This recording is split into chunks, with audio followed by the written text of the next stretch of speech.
Should be sitting at your table. Yeah. Yep, okay. Got him? Yep. So you can read off that, right?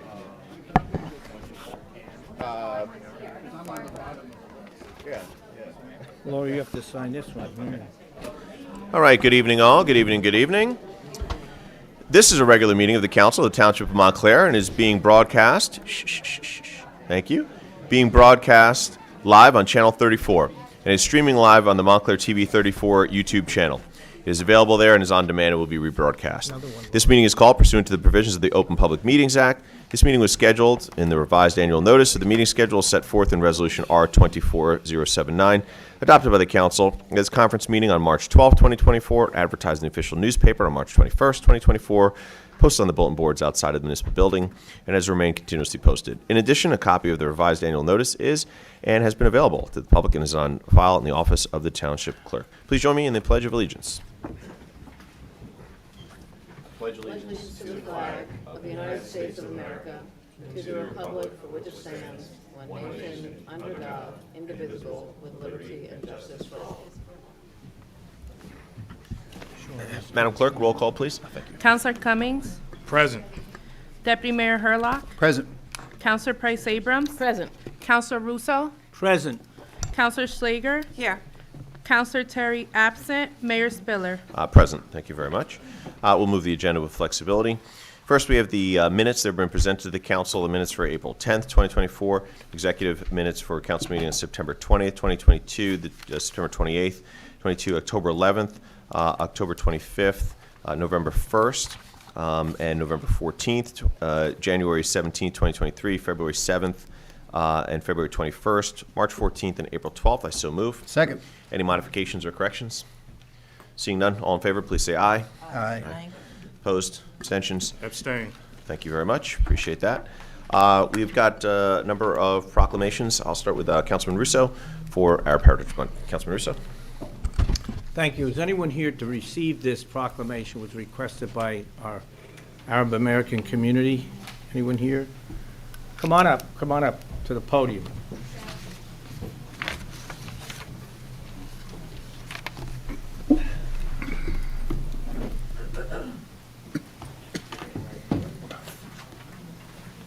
Can you hear me?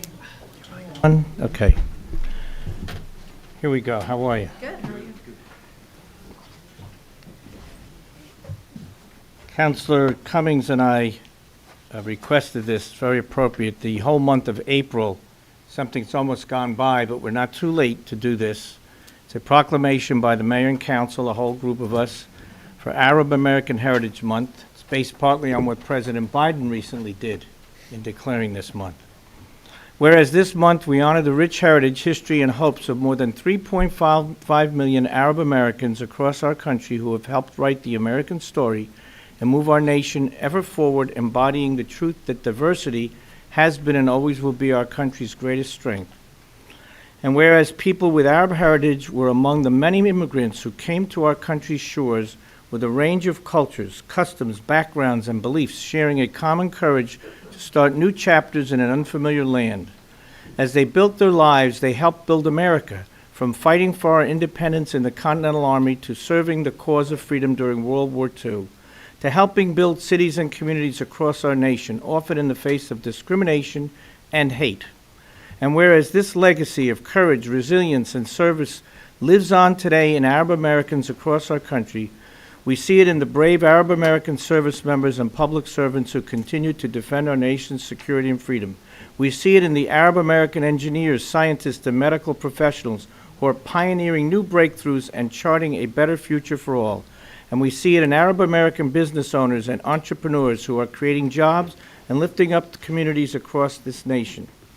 We see it in Arab American teachers and community leaders who continue to inspire the next generation. Therefore, now, the Mayor and Council of the Township of Montclair do hereby recognize the rich heritage of Americans of Arab descent, celebrating their immeasurable contributions to our nation, and proclaim April 2024 as Arab American Heritage Month in Montclair. We call upon all Americans to learn more about the history of Arab Americans and to observe this month with appropriate programs and activities. And it's signed Mayor Sean Spiller, Deputy Mayor William Hurlock, myself, Bob Russo, Councilman Roger Terry, Councilwoman Robin Schleger, Councilwoman Lori Price Abrams, and Councilman David Cummings. I so move. No objection.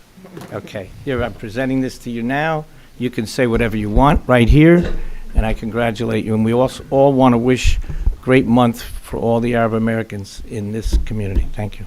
Thank you.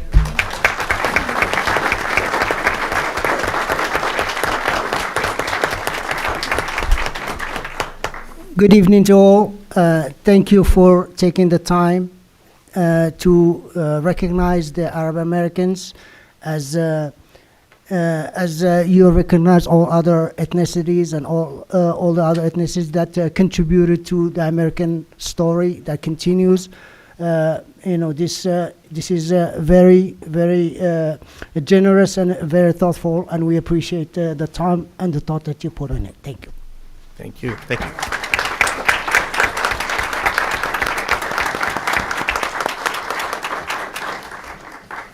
I'll just say a quick word. First of all, I'd like to show my gratitude for the council for taking this step to recognize us Arab Americans. We get a lot of bad rap in the media. For most of cinema, we've had some really terrible portrayals of the Orientals, as we've been called. And I know people get apprehensive, and I know people get intimidated, and I know people get nervous because of what they see on television, of what they see in the news. But for all the people in this town, we would like to extend an invitation to all of our homes. And I'd like to say that you'll find that we're not as we're portrayed in the media and in the news. We'll happily have you in our homes and feed you lots of good food. We'll show you what good homeless is. So thank you again. Thank you. Thank you. Thank you.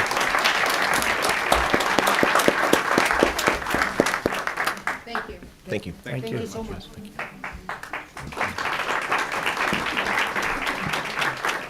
Okay, Councilwoman Schleger, please. I'm happy to read this proclamation honoring Barbara Hughes. I don't know if Barbara is here.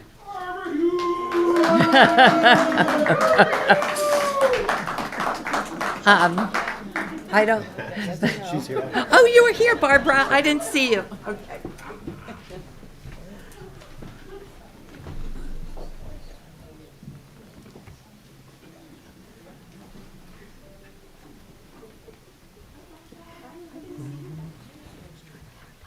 I understand. Me too. I'm very pleased and honored to read this proclamation to you on behalf of the mayor and the council. We are honoring you tonight, whereas Barbara Patricia Hughes was born and raised in Montclair.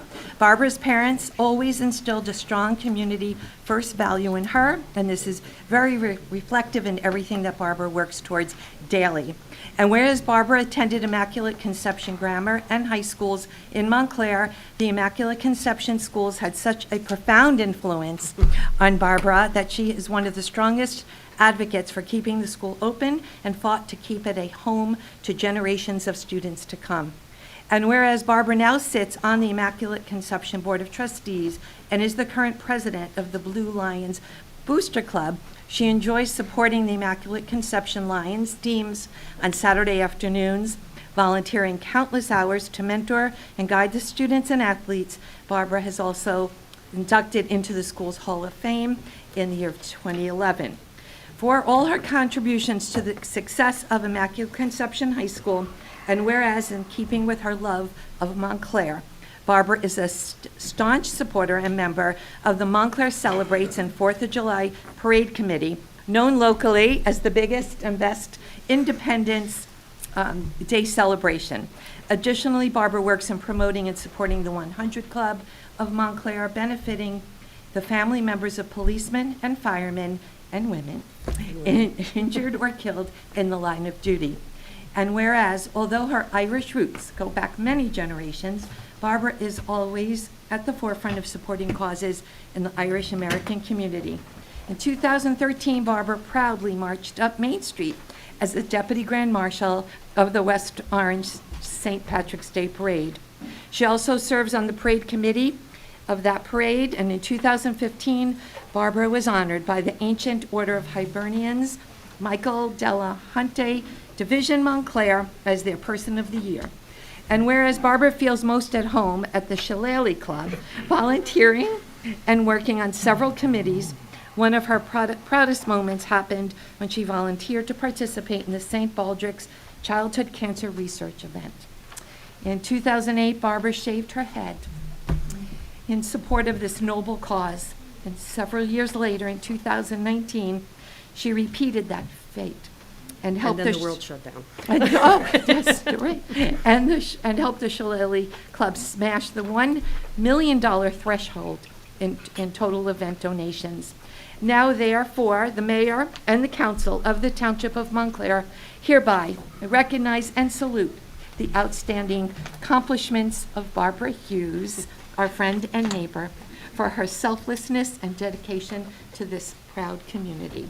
And this is also signed by the mayor and all the council members up here, and we are so pleased to give this to you, Barbara. And thank you. Thank you.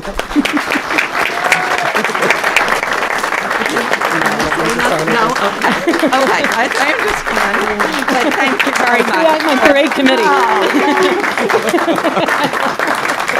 Thank you. Thank you, thank you.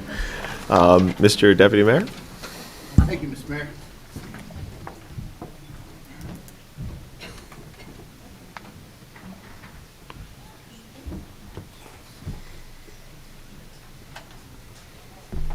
I have a proclamation for Family Service League, SAVE. Nur, if you want to bring your family up too, you're more than welcome to. Totally your call. Come on up. You're going to do the camera? Okay.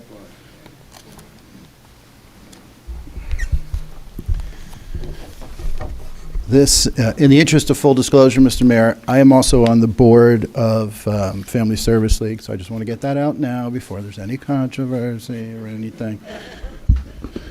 This is a proclamation for Family Service League Save of Essex County program. Whereas Sexual Assault Awareness Month, also known as SAAM, was first observed nationally in April 2001 and calls attention to the sexual violence that continues to impact many people in our communities. And whereas more than half of the women population and over 1 in 3 men reported experiencing sexual violence involving physical contact during their lifetimes. Most women and men across all sexual identities who experienced contact sexual violence reported that the person who harmed them was someone they knew. And whereas individuals in the LGBTQIA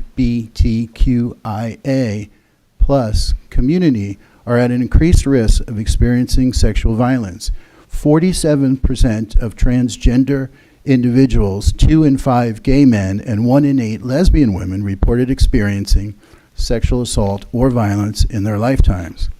And whereas sexual violence impacts individuals of all demographics, does not discriminate across gender, identity, sexual orientation, race, and ethnicity, age, and socioeconomic status. Additionally, survivors of these crimes often remain silent in fear of being blamed, shamed, not believed, or re-victimized.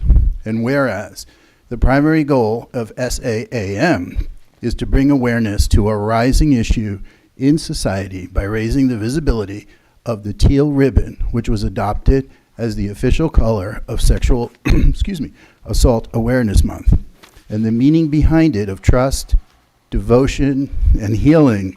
And whereas by the mid-2000s, SAAM heavily focused campaign on prevention in communities, workplaces, college campuses to prevent an assault from ever happening. SAAM also focuses on changing behaviors and promoting respect to avoid the psychological, emotional, physical, and social impacts that affect survivors. And whereas Family Service League, also known as FSL, established in 1881, is a nonprofit organization whose mission is to strengthen and support those seeking counseling for any life event, provide sexual violence advocacy services, and offer educational programs to combat sexual violence. All their services are open to individuals, their significant others, and family members. Family Service League is a client-centered agency that is committed to making its services available to all in the community.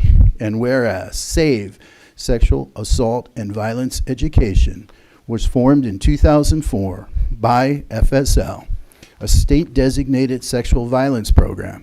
It's part of the Essex County's sexual assault team, which consists of forensic nurse examiners, law enforcement personnel, and SAVE's confidential sexual violence advocates.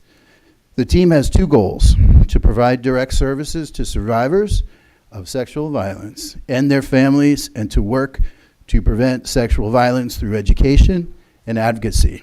Now, therefore, the Mayor and Council of the Township of Montclair do hereby recognize the Family Service League and their program SAVE for their dedication and their invaluable contributions to the Montclair and surrounding communities, as signed by the Mayor and Council. Nur, I'm going to present this to you. Mr. Mayor, I so move. Thank you.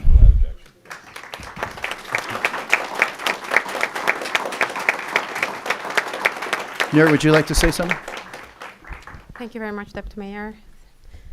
So I would like to thank you on behalf of all the victims and survivors whom we have helped so far.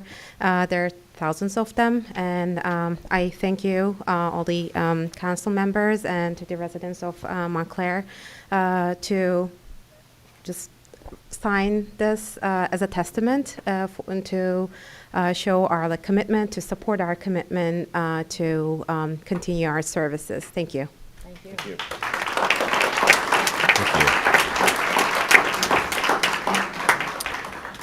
Councilwoman Price Abrams. Good evening. Is there anybody here to receive the Earth Day proclamation?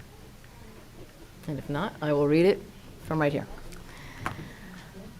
Whereas on April 22nd, 1970, over 20 million Americans came together to celebrate the first Earth Day. Students, teachers, activists, elected officials, and countless others came together to confront our most urgent environmental issues and rallied for change.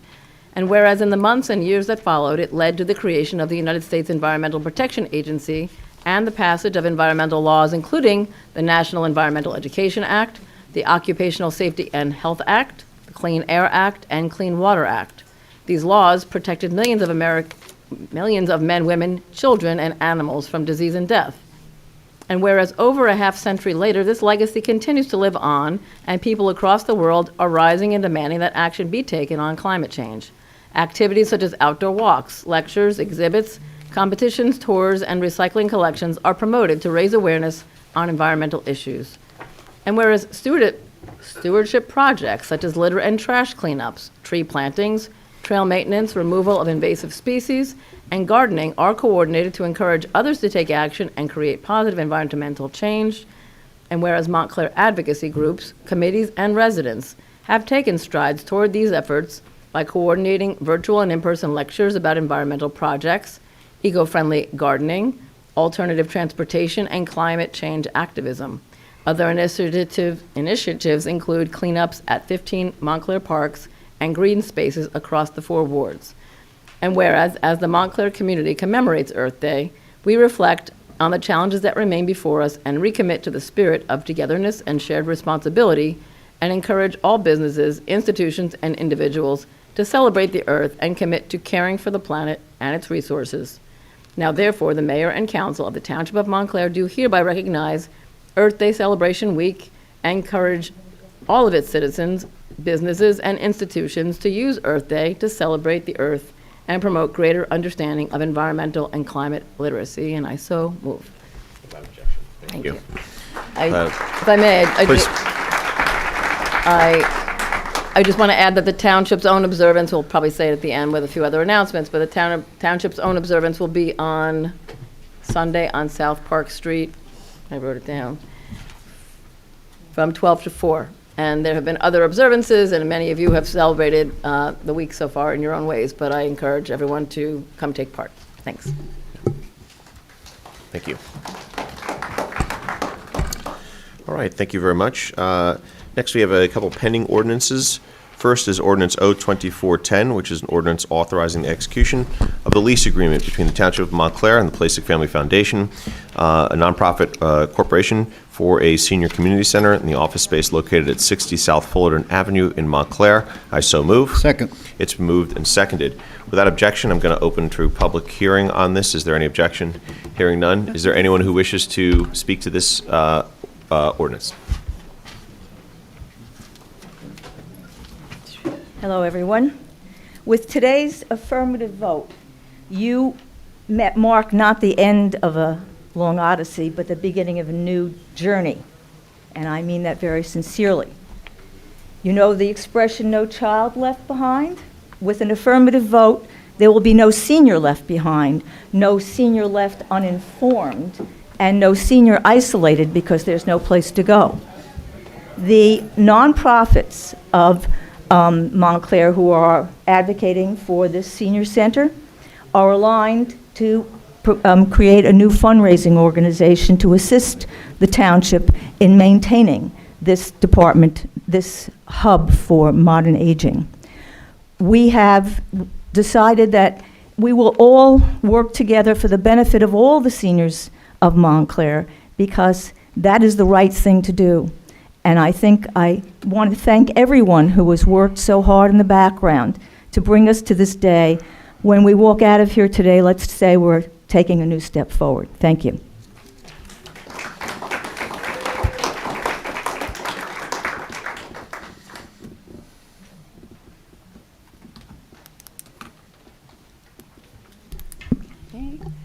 Good evening. My name is Judy Hurley. I am a 15-year resident of Montclair, a senior, and a director of the senior services here. I spoke at the last meeting and thanked you, council members, Mr. Mayor, and Mr. Lapola for your support and leadership on prioritizing the senior center, the hub for modern aging, and I appreciate it very much. Since that meeting, however, there's been a lot of talk online and in various Facebook groups, both positive and nefarious, about the motives for passing this ordinance now. There was also a great deal of ageist comments surrounding this issue, such as these poor seniors don't even know they're being used as pawns for various reasons. It made me very angry, and I just needed to say that there is hardly a senior in this room that doesn't know what's going on. In fact, in my humble opinion, they have been and still are, despite the color of their hair or the use of a cane or walker, some of the most active and intelligent group of citizens in this town. These seniors are not sitting idly by playing bingo in some large building in town. You will find many of them either still working and supporting family, volunteering, serving on boards of our local nonprofits, teaching technology, taking classes like artificial intelligence, global current events. They're learning Spanish or Italian. They're seeing plays and doing yoga and meditation, all within our town. Montclair is a special place, and many of these seniors are the ones who saw to it to make it that way. Now they're asking for a place to consolidate with nonprofits and the town senior services so they can serve you and the community better. The senior center is for the entire community. It's a place where many of you will come to for information and resources on how to make it possible to have your parents or yourselves age in place. It will be a place where seniors can come and sign up for transportation, get housing information, get services, support, take a class, or make a friend. Did you know that today there's approximately 45 million Americans aged 65 or older, and by 2030, just 6 years from now, that number will reach 73 million, and at one point, 1 in 5 Americans will be older than 65 in just 6 years. And by 2034, only 10 years, 1 decade from now, the United States will, for the first time ever, be a country comprised of more older adults than of children. prioritizing seniors and preparing for supports and services that will continue to inspire people and make Montclair stand out as a wonderful community to age in place is critical. Thank you. Thank you.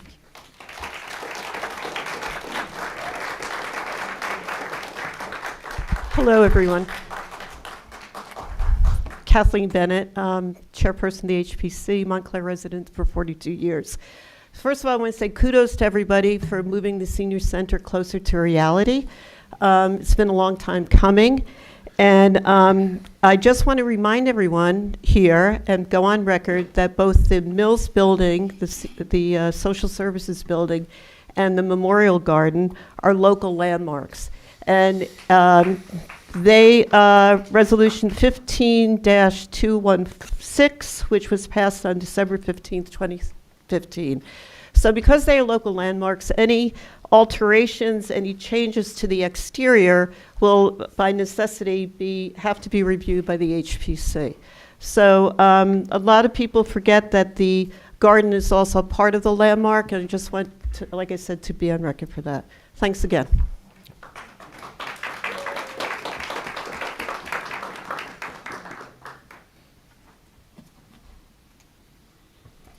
Hey, I'm Peter Keating. I'm here to been here to see you a few times, mostly about the Mills building. Now to say thank you for supporting the lease agreement between the township and the Place Like Family Foundation first time around, and ask you to support it again in its second reading tonight. A lot of stuff going around online. I had my first meetings about the Mills building 10 years ago. 10 years of back and forth, dead ends everywhere you looked. The United Way was there. It's not there anymore. The local committee I was chair of doesn't exist anymore. I've known Councilor Cummings a long time. When I show up, he says, I don't even know why you're here anymore. I'm here because through all of the negotiations, I saw that nobody would stand up to invest in that space. I don't want to rehash stuff, but it was the old United Way leadership wasn't willing. The old township leadership wasn't willing. The group into whose hands the building fell was not willing. And to watch that building sit empty and decaying through a pandemic, through Code Blue after Code Blue, was a massive failure of stewardship. I couldn't believe that that was going to be the legacy of everybody involved. I think that's what spurs support for this project, whatever you might be reading online recently. Well, you have taken that first step, and I want to thank you, the councilors, Mr. Plasek, Mr. Lapola, Ms. Hurley in particular. And I want to point out two things. The senior center will amplify, broaden, and deepen what the town already offers and advocates for. And further, this is going to be a community hub to make the Mills building again what it was deeded to be, what it once was, which is a place where nonprofits can share space, can have sustainable rents, can share ideas, equipment, maybe promotions and advertising, maybe clients. This is a central location. It's a beautiful landmarked building, and it's time to bring both sides of Bloomfield Avenue together in that location, to bring generations together, and to get the spirit of nonprofits back into that building. And I thank you for taking these steps. Thank you.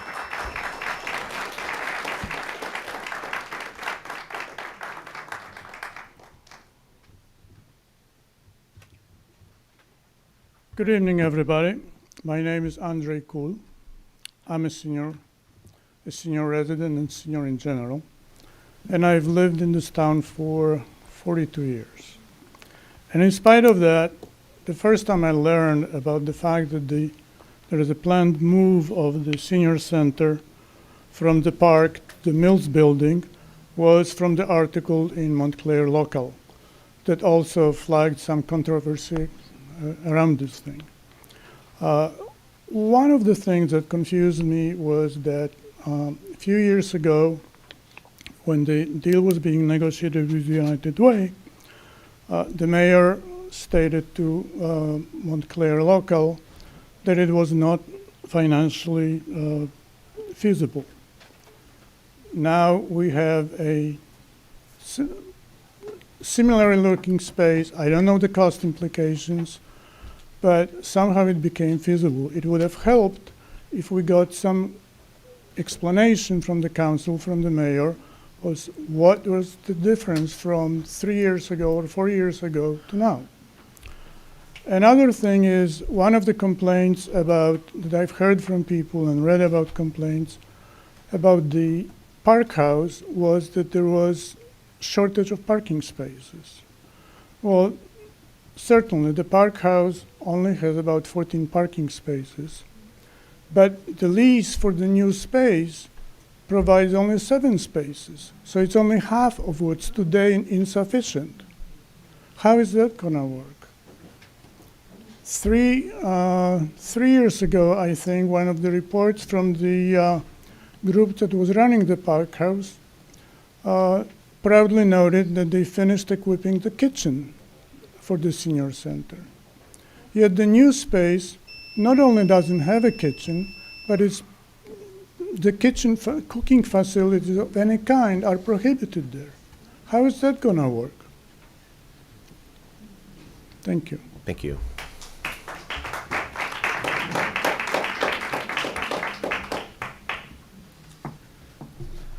Mayor? Good evening. My name is Colin Meinert. I've been a resident of Montclair for over 40 years. Raised a family here, 3 children. We all went through the public school system. I know Montclair fairly well and familiar with many of its assets and things. And I also served as a member of SCAC. That's the Senior Citizen Advisory Committee, which, and I won't go into the details about what happened to that organization, but I do want to point out that during the time that it functioned, before my time and after that I was on it, it sought to make a senior citizen center in Montclair a reality. And there was lots of energy and lots of volunteers over the years that went into that.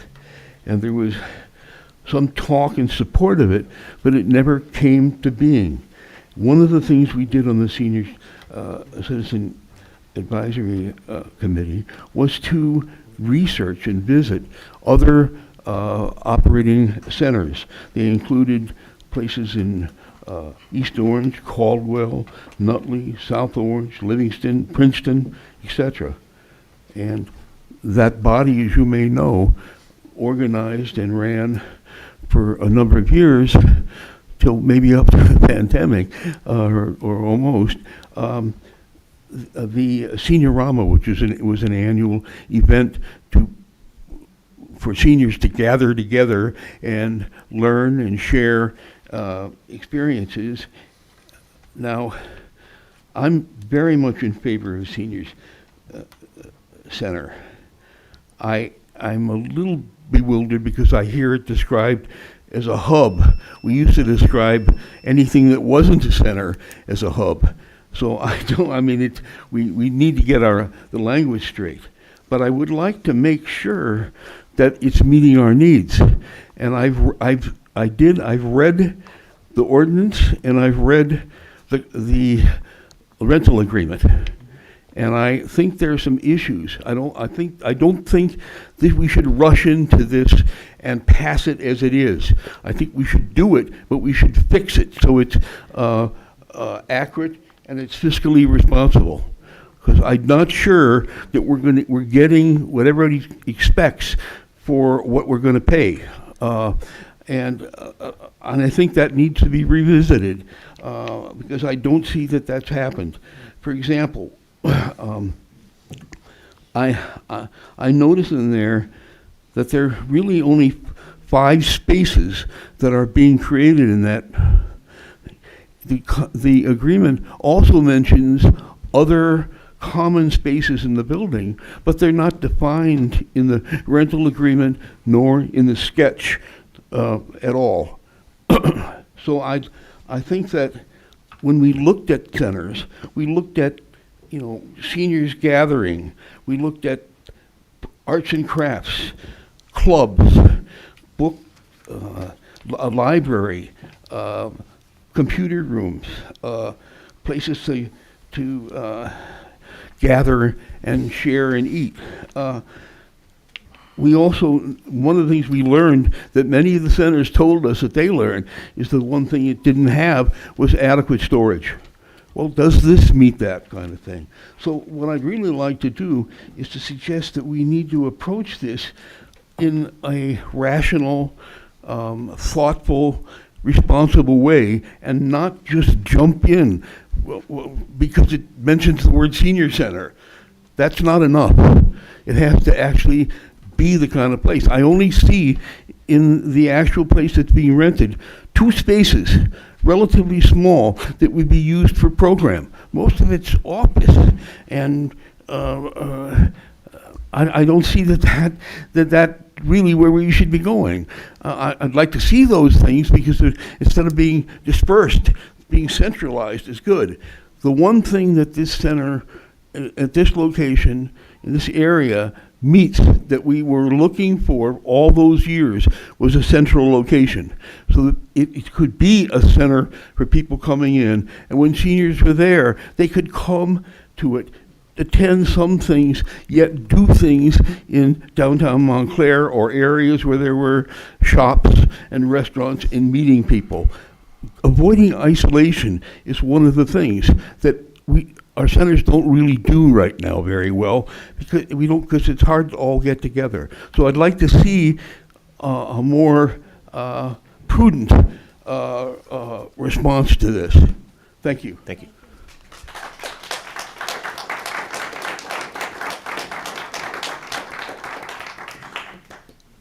Hello, I'm Ellie Bagley, 606 Grove Street. Grew up in Montclair. I think I hold the record here tonight of how long someone's been here. I just want to clarify a few things that this gentleman just brought up. This is a project that the people who used to be on SCAC, including members of Aging in Montclair, Montclair Gateway to Aging in Place, Dewdrop Inn, and several others, have been working on for years. So I can assure people that we are paying attention. We know what the details are. This is going to be in terms of hub and spoke. So Edgemont will still be a working facility. There will still be classes in Edgemont. We've also expanded to the Wally Choice Center. Those classes will still be taking place. But now we'll have a hub. And within that hub, it's a shared space. So some of the senior services staff from the township will be there, as well as the staff of this new, what we call Hub for Modern Agers. It's a section of the building. It's not the entire building. But this is a start. So you want to know what's the difference, why we couldn't do it in 2020. That was buying the whole building. This is a section. So there's a very different financial commitment involved. And as far as having space for storage, yeah, that was one of the things that we were very concerned about and made sure that that was happening. As far as parking spaces, the spaces they're talking about are for staff. That doesn't mean the people who are coming into the building. So there are plenty of spaces in that parking lot. They're going to be redoing the parking lot. They're going to pay attention to all of the landmark aspects of the building. They're going to improve access to the building and make it ADA compliant. So it's very upsetting to hear people say that we don't know what we're doing. This has been a long time coming, and a lot of people have been involved. So maybe, it's more important for the council to make it clear at some point what all the details are, so all of these misconceptions can be put aside. Thanks. Thank you.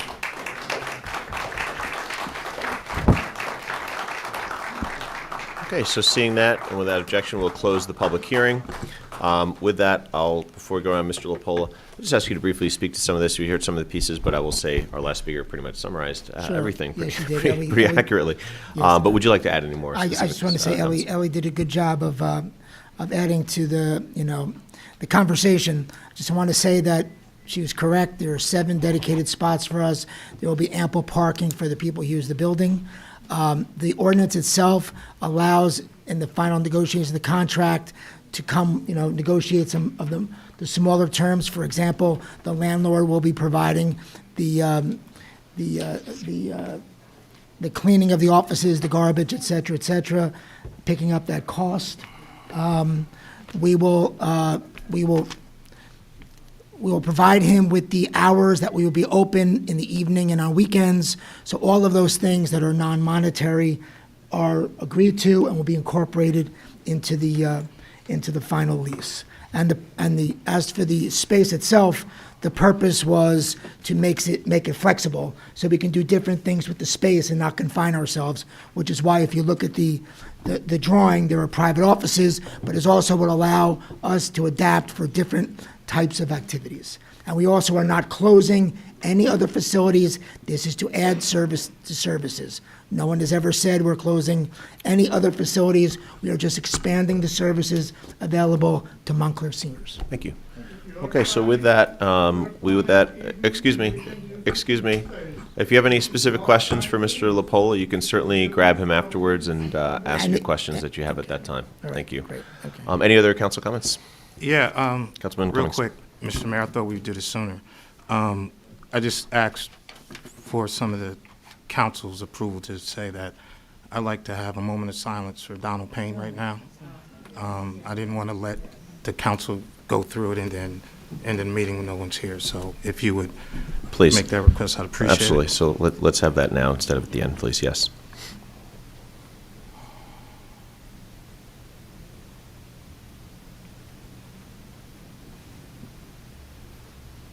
Thank you. And certainly, and I know that all of us with that news, I know many of you spoken to me, planned on commenting on that later tonight, but as it was brought up now too, certainly the congressman, such an advocate for constituents. I know in the statements that many of you have seen put out, and certainly what I did as well, just knowing how much we will miss him as just a great elected official, but also just a better person, just a really great person, and humble, quiet, soft-spoken, but really, cared and certainly always had us in mind, certainly here in Montclair as well. He'll be missed. Good friend. He'll be missed. I would continue to comment on the ordinance. Please, go ahead, Councilmember Russo. Yeah, I don't have much voice left tonight, but I left my dinner of the adjunct faculty union I had without having the dinner because I wanted to be here tonight. I know many of you in this room for many years. Colin Minert was on the SCAC, so-called Senior Citizen Advisory Committee, when it disbanded over the fact that we weren't doing enough about a senior center and many other issues. And I would like to say this, that I respect his opinion very much over the years. And I respect opinions of Ann LaPelle, of Sue Craig, of Carolyn Lack, my friend for many years, and her husband who preceded her at the podium, continually advising me when I was first elected councilman in the first ward. Penny, others who've been giving me advice, and the advice I got 4 years ago when I was elected here was to please make sure that this new council signed a lease, Mr. Keating may remember this, for the space in the Mills building.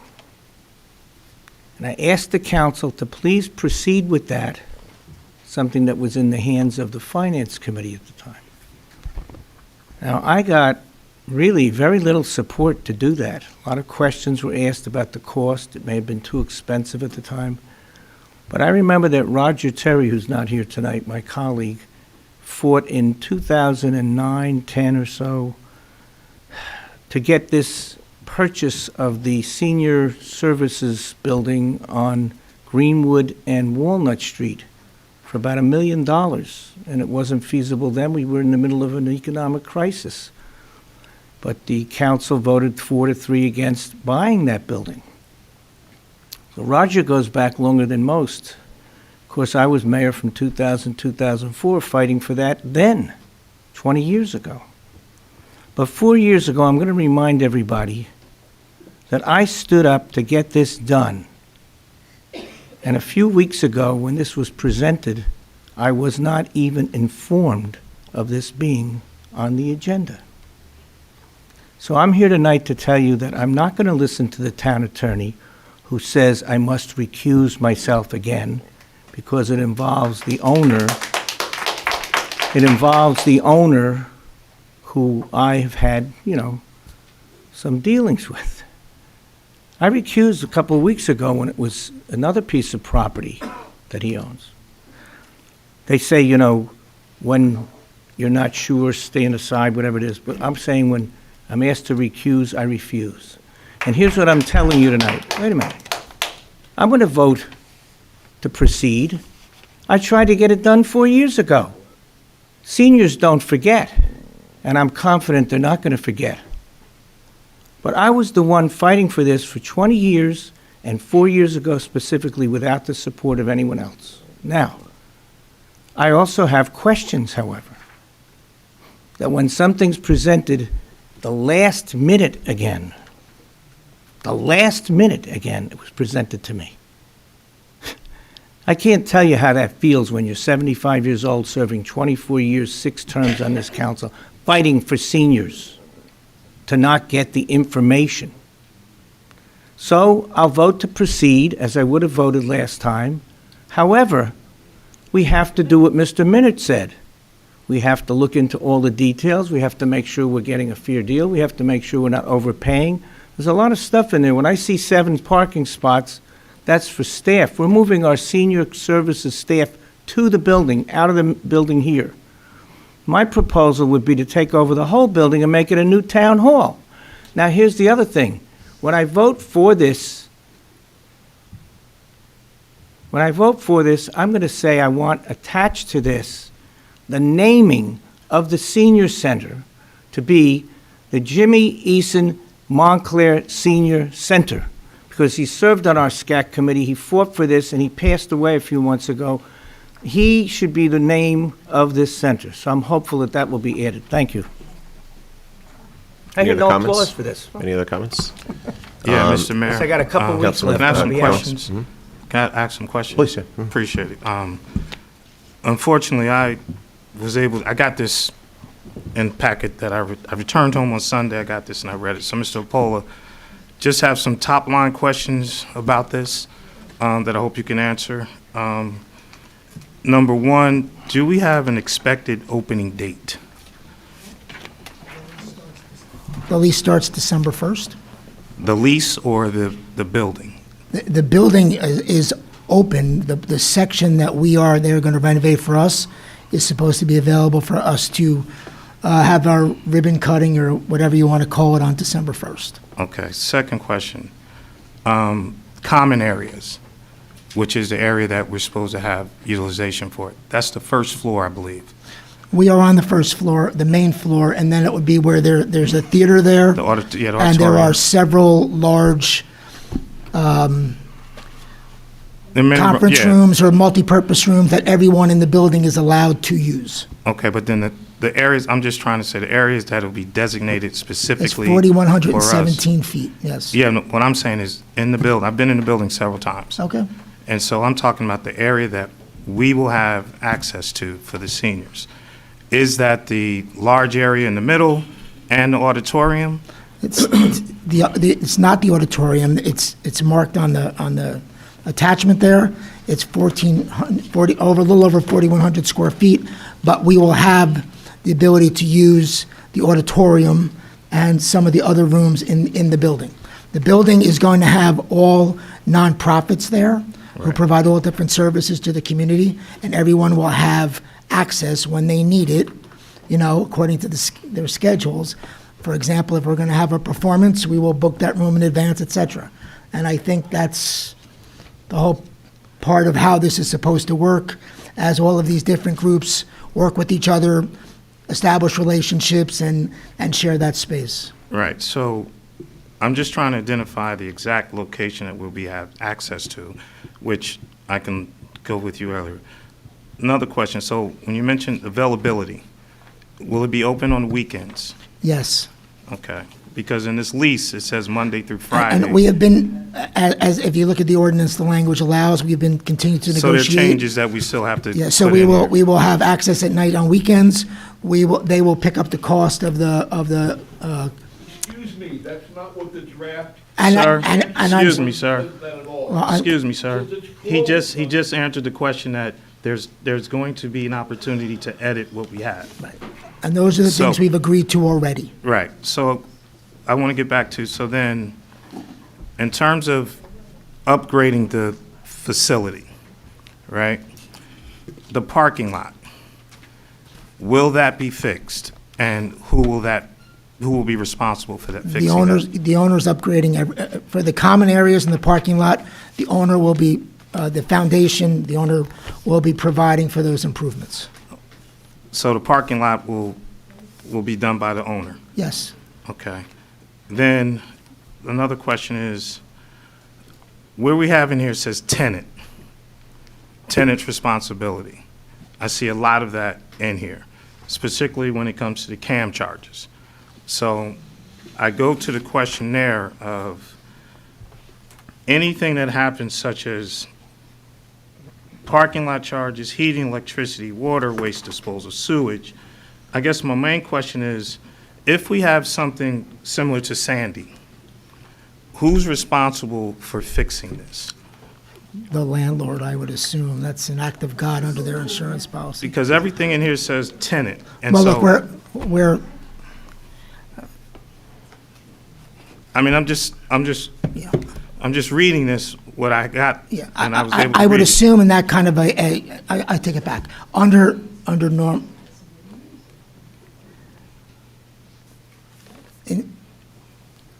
the owner of the property will have an insurance policy and would handle all of those, act of God situations. This talks about if we, they handle the common areas, they handle the theater, they handle the parking. We will pay our share proportionately of electric, water, et cetera, et cetera. This is a very basic lease for this type of space. So there's no extraordinary liabilities that we are assuming. Okay, so I guess where I see tenant always, so now when we say tenant, as of now, we're the only tenant. No, So he has agreements with others? my He understanding has is lease agreements yes. with other There are tenants? other tenants, yes, Okay, well, so they will be responsible as well for their share, for their share. right. And then with that, which is, okay, that's fine. Do we have any idea of the cost for the upgrades internally? The upgrades of, excuse me, The upgrade to fix the interior, everything they're saying, do we have any idea how much it's going to cost? of our space, Yes. we signed a lease where they're going to provide all of those upgrades. Okay, because to Mr. Russo's, We're not paying for any of the internal upgrades. We're getting Right. 2 new handicapped accessible bathrooms, and that's all incorporated in the lease. I only ask that because to Mr. Russo's point, when we were looking at this 4 years ago, we were estimated a cost of $1 million for the interior and $2 million for the Yeah, parking. but I don't think that was a lot more than 4,000 square Right. feet. I'm just saying, that's Right. what it is, so that's why I have questions. Okay. Again, I just got to read this afternoon, so that's why my questions are very top line and nothing very specific. And so to the point that I just asked and which you clarified, the other tenants that also have leases with, and then we are also, when do we start paying this money? The 13,000? It's 14,000 by the way. December, Whatever. December, It's 14,000 a month. Wow. when the lease starts. So the lease doesn't really start until December? Right, Okay. right. All right, so I got some more questions that I can get to you with directly, but Right. those were top line that I wanted. So I just want to clarify Sure. that we're really not engaging into this lease until December. So there's no, We'll be signing the lease, but we don't take the proper, we don't open. we don't open up until December. So we're Right. not paying anything until then. Exactly. Okay. Thank you for now. Okay. Any other council questions? Mayor, just a question sent to me by a resident. What's going to happen to the gardens in the back? There's a wonderful set of gardens that they don't want disturbed or building to go on in that whole area. And I know the lease seems to allow for some affordable housing, which is very admirable and very needed. But there's a garden area and there's a parking area that could be in some way impacted. So I want to ask, I guess, Mr. LaPola, what is being done to protect those beautiful gardens? And the residents who go beyond the parking lot have asked me, people from Trinity and other areas have asked me, what is going to happen to that area as far as any development? Nothing's going to happen to the, nothing's going to happen to the gardens. That's part of the property. That's never been on the table that anything was going to happen to the gardens. Yes. Thank you. Yes. Appreciate the Thank you. interaction I and meant to the say garden answers, club. but we will Right. follow protocols. Thank you. I'm sorry, just one final. So when do you think we'll have a lease with all the proper language that you feel we need to be changing? I would say within the next few weeks. Okay. So that's potentially the next council meeting? This is an ordinance that authorizes me to sign Right. the lease. Right. So you don't vote on the lease again, I don't believe. Right, but I'm just saying by the next council meeting, we should Yes. have language in here Yes. that affixes some Yes, of the you will, questions as soon as asked. it's finalized, you will have a copy of it. Thank you. No, unfortunately, not right now. This is the place where I've heard our questions answered, seeing If no you have Mr. other, Russo's text Mr. Russo. We'll ask for it. seeing no others. Madam Clerk, please. Counselor Cummings? Yes. Deputy Mayor Hurlock? Yes. Counselor Price Abrams? Yes. Counselor Russo? Been told again I can't vote, but I'm voting yes. Can I get an applause for that at least? Counsel, For defying the law? Counselor Schlager? Yes. Counselor Terry absent. Mayor Spiller? Yes, certainly, want to note and commend everybody who was involved, and certainly many of the seniors who've been intimately involved and did a great job answering a lot of these very questions from the podium as they came up for public comment. I want to thank them for their partnership in this, and certainly, as was noted, right, there have been iterations of trying to get something done here for many years, and I'm just really, really pleased to once again on an issue, be getting something done and getting something in place, and I know that on behalf of my colleagues, we're really, really proud of that. At this juncture, and so authorized by the action we've taken tonight, Mr. LaPola will execute a lease agreement for a senior center here in Montclair, something we can all celebrate. Nice job.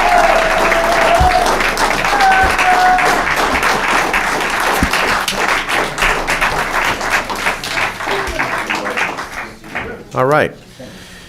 Thank you to everybody on that pending ordinance. We also have another pending ordinance. This is pending ordinance O-24-11. This is an ordinance to amend section 327, vehicles and traffic, in the Code of Township of Montclair for multiway stop on Upper Mountain Ave and Bellevue Avenue.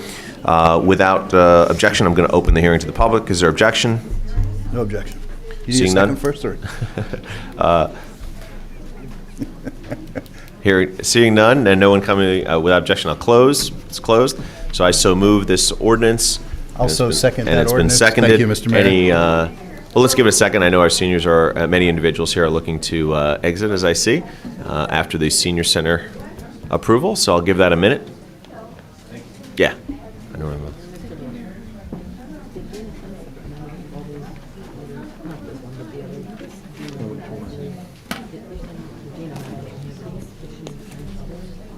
No, she sent out the one that you got was the one that she sent.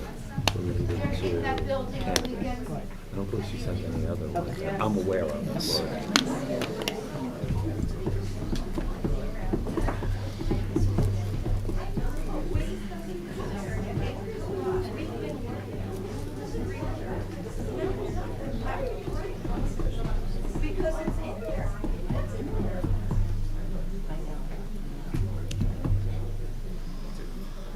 Okay, I think we've got those who are looking to leave have given us that space. Well, that's my wife sign. I can't tell my wife not to put up Zena. And who am I? Well, listen, wait.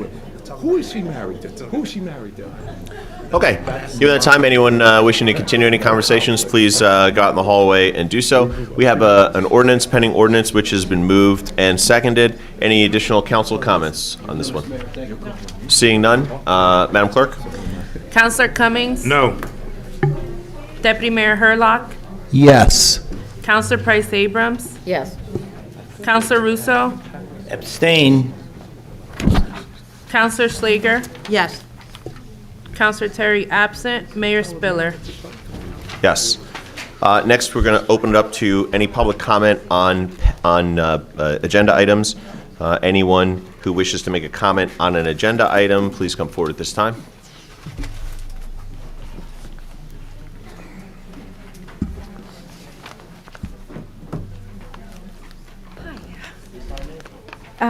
I will. So what are we talking about? What's that? No, probably the rent control. Oh, no. Hi, I just want to speak for a minute about the resolution on the ordinance, the rent control ordinance. Is that for action tonight? These are for introductions, so. Okay. As I look at it, I'm sorry, it's been very busy, but as I read it on my way down here, it looks like the fee increases have been taken out. Is that correct? For late registration filing? The fees are what they currently are. They have not. We had, the board had proposed increasing them quite a bit. And now it looks like the old increases in the draft. I'm sorry, I'm just correct. asking. Yes, the draft remains unchanged from what it currently is. Okay, so the so late what it does fee, change is that one. $20 per dwelling unit, late registration fee, I'm looking at. Say it again? Way down in the, sorry? I just didn't hear what you said. Most of the changes, as recommended by the board, the rent control board, are about terminology, changing apartment to dwelling and so forth. But there's one where we came and spoke to you about this, I don't know, a couple months ago, when we were trying to work out this plan that the board voted on to increase the late registration fees significantly. From what I can see, that part's not in there anymore. That is correct. Okay, what happened? And just tell me how. So I couldn't give you anything more except what was discussed last time, right? You individuals came forward last time and expressed that. We expressed back based on comments that were made that people were likely not informed, right, and didn't know that they had to register. Right. That was the comments that were made. How could we better inform them? We talked about Right. including things in some of the other mailings that go out to try and alert people. And we said that we would look at ways to try and make sure we educate before we move to extreme penalties. And that is how we left that conversation. I would imagine that's why we don't see it here. Okay, so what I remember is that we were going to have the rent control officer speak about we haven't had a vote or anything else on removing those from the rent control board's recommendations, those fee increases. I know that Mr. Scantlebury, our rent control officer, does have new figures on how registrations are actually on the upswing. Good. But I'm just interested in how we got to this moment without more discussion with the board, and we haven't heard anything back about how you were going to move forward. Is this a final vote? These items, ordinances are all for introduction. We did the second readings before we moved to these. Okay, I know it's a resolution, though. I mean, how would we? This is an ordinance. These are for introduction, and that would be an ordinance for introduction. It's an ordinance, not a resolution. It has to have two readings. Okay. Second reading gets a hearing. Okay. So you're bringing to us a point that you want us to take up now. And I agree with you. I didn't know anything about this. You didn't know anything about this. Well, it's Who just knows there's been about- some. Who knows about these things Yeah. before they're done, okay? That's the issue in this government, Yeah. okay? I'm just making a general point, please. So you want to have something done, you're an expert, you're on the committee, you're working with other people, you're coming to us, we should respect your opinion. So I'm asking the council to take a look at this again and to not do what you're doing, which is coming into question by one of the best members of the Rent Control Board, Tony Martin. So please listen to her. Thank you, but I get some applause now, that's nice.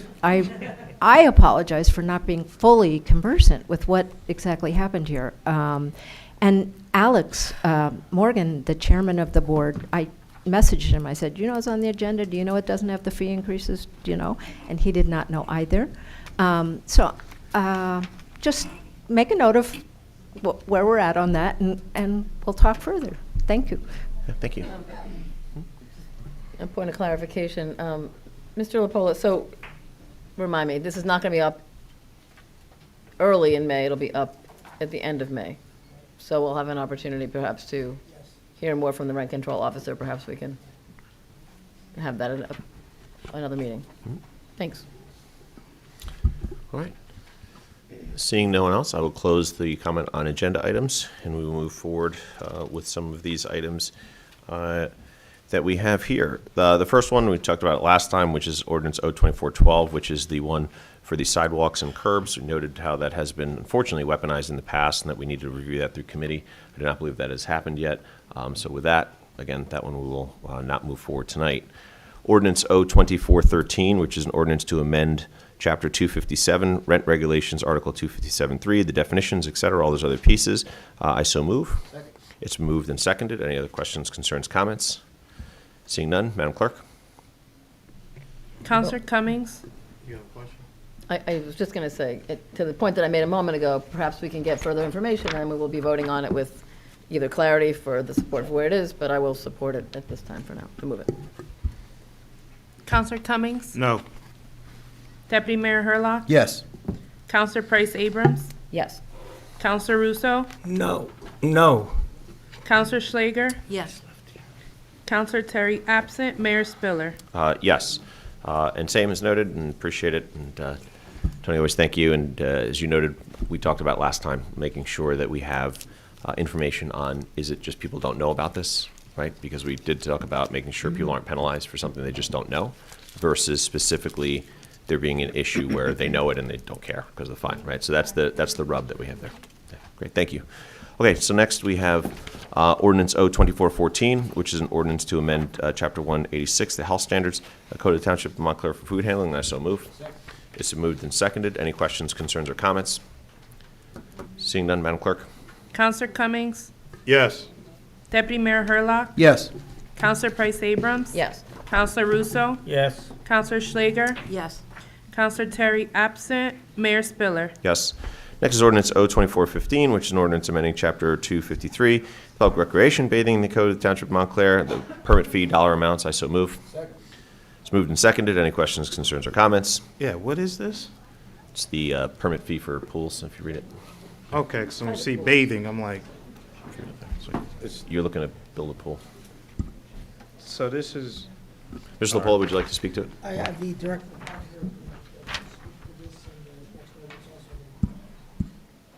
If you look at the memo, it notes it's just a permit change fee, but, yeah.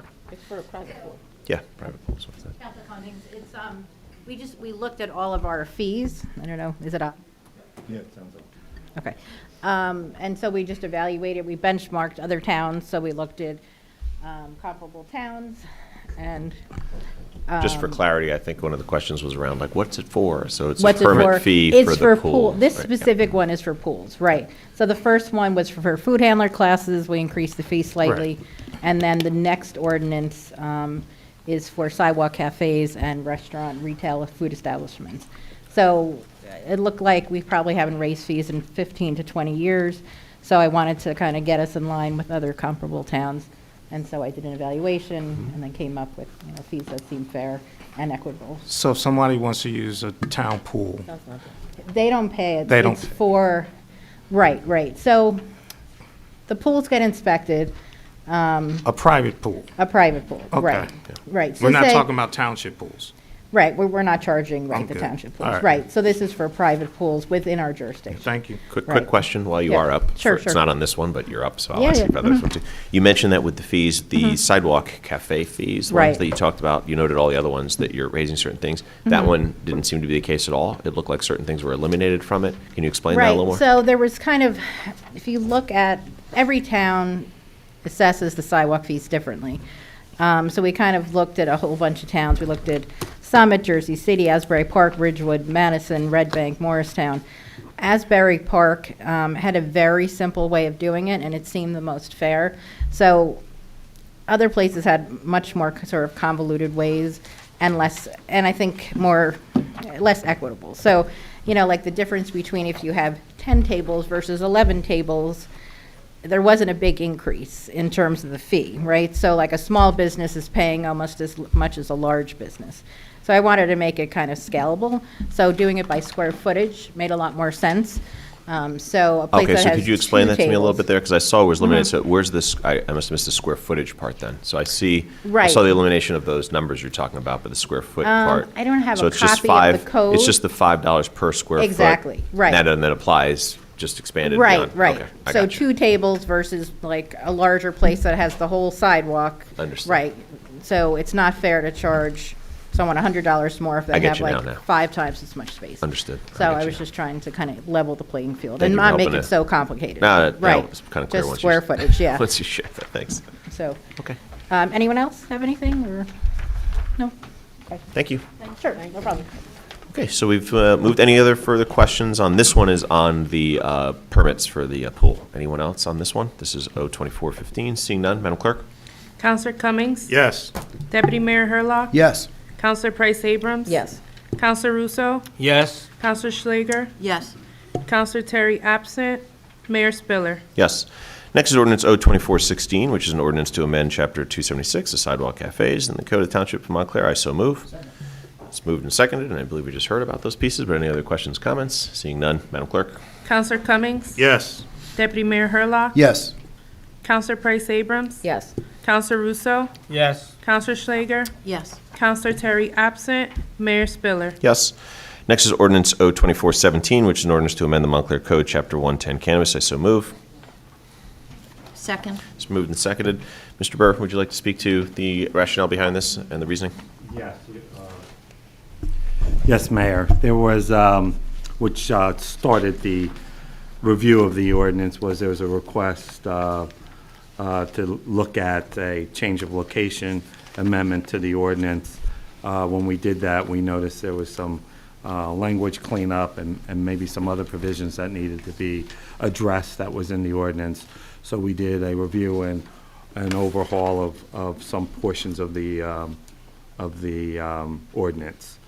We added micro-business provision, we added change of location, we cleaned up transfer of license, and we just believe we made the ordinance a little bit easier for people to follow process-wise, filing applications, and other things that needed to be addressed. This was discussed in subcommittee, and we put it together to move tonight for introduction. And the big driver was the change of location, correct? That's correct.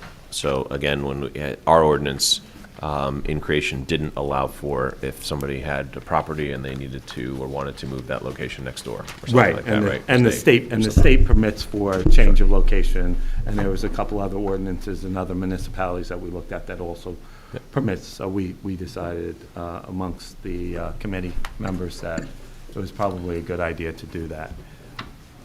Thank you. Just a general question. So if one of the licensees that we granted, is this allowing them to move to another address?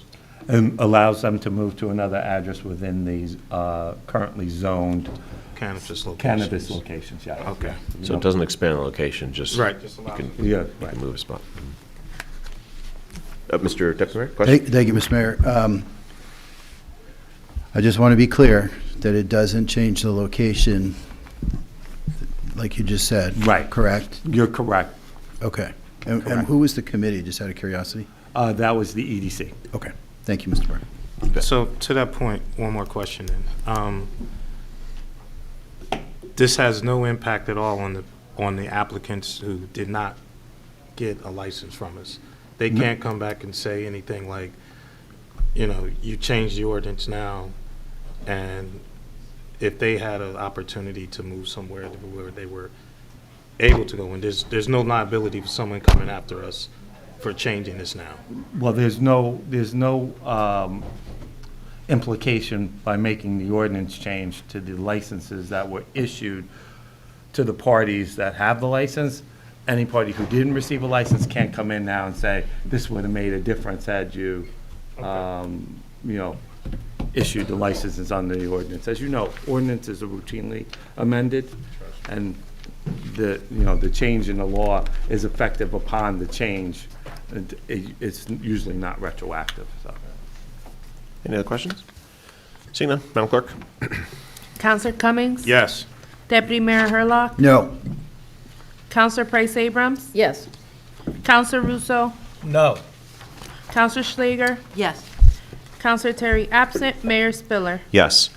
Next is bond ordinance, Bond Ordinance O-24-18, which is providing for various capital improvements by the Township of Montclair and appropriating an aggregate amount of $7,918,000 therefor, and authorizing issuance of $7,518,000 bonds notices to finance part thereof. I so move. Second.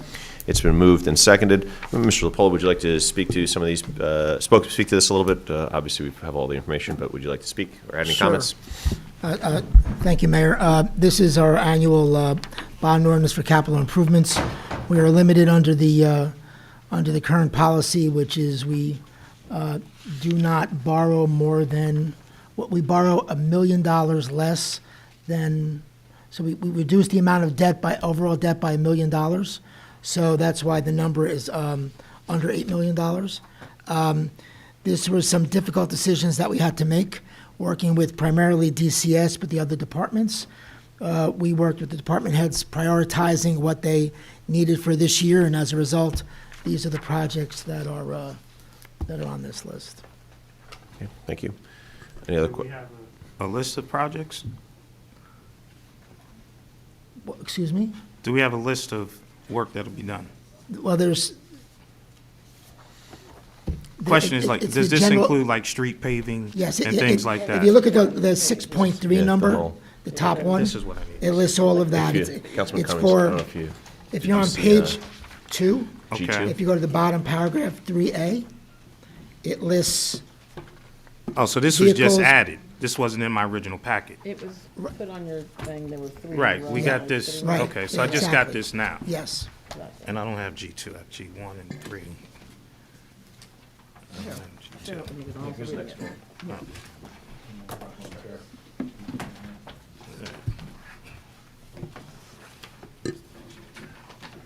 Bob, give me yours, you're not gonna read it. Here, Paul gave me his. Thank you. And I'll show. Okay, while Councilman's looking at that for any further questions, I'm not seeing any others. I want to certainly note, Mr. LaPolla, appreciated the work on this and what we have there. I will just note, I know we have and we've all worked really, really hard to get a great bond rating for the purposes of being able to use those dollars when and where needed, especially on an emergent basis. Certainly, as I know that the work that's going on around a couple different projects, but specifically Clary Anderson is being looked at. I'll ask that we take a look at what that appropriation might look like as well, because again, we've got something going into disrepair, and we've got to pony up and at least have a Right. placeholder of dollars to be able to do something over there, no matter what they come back with, right? So if you could look at that, and we can consider that in the upcoming meetings, I'd appreciate it. Mr. Mayor, that's a good question. Do we have any preliminary idea of what they may be coming back with? I know they've had several meetings. Yeah, from the conversations I've heard with individuals there, it's a range, but by and large, the number seems to be anywhere between 15 million, upwards, downwards, right from there, depending on what you do. There seems to be some strong interest. They've had a number of community interviews. That was really encouraging to see the robust buy-in from the community around that, and doing the improvements. The focus there really looked at getting it to, I think the big ones that kept popping out that they told me some of the individuals who served is getting it to a regulation size, and making sure it's all season, I think were the two big things that kept being reiterated. My understanding, Mr. Lepola, they should be completing their work, at least the fiscal analysis and that piece sooner than later, and we Yes, should within probably the have next- something. Within the next 2 weeks. Next 2 weeks? Okay, so by our next meeting, we should have Yes. something. So maybe that's perfect timing to have something Yes. that mirrors a Right. budget, some type of budget allocation. And as we've always noted in there, and we did hear, despite the promise that was offered in the room the first day of a donation of 20 million or whatever was said, what was the number? changed, Was right? it? Yeah, I imagine it has been. I imagine it has been. Reality But is something. The reality, I imagine, is Right. not that, but I think if we do stick to something version, doesn't have to be half that, but if we do maybe a third, just some number that we are, Sure. we know we have a responsibility. I know you are constantly having conversations with the board and others who use the facility, so something can be worked, but I think we need to be prudent to have something in a capital plan Gotcha. for Okay. when this comes back. Okay, just separate from this, but wanted to note it. Councilwoman Price Abrams. Sure, thanks. So you noted these are the priorities of some of the staff in terms of where you're going to allocate the capital dollars. So happy to see purchase and installation of 2 electric vehicle charging stations, including work and materials. That's for municipal vehicles in Yes. that case? So, just to point out to the public and to my colleagues, we've talked about this, time after time, we're purchasing vehicles that are internal combustion engines. We want to transition the fleet, but we really can't do that until we have the charging infrastructure. So I think this is an important precondition that you're setting up for us. Correct. Thank you. Okay. Question? That's not a question, it was a, don't you agree? It was just a positive statement is what you're having. I asked about street improvements. Do we have a number for that? The number there was, I think, the number there was $2.5 million. So that's one, I don't see that on here. Oh, Is this, It's within the $6.6 Oh, yes. million. It's included.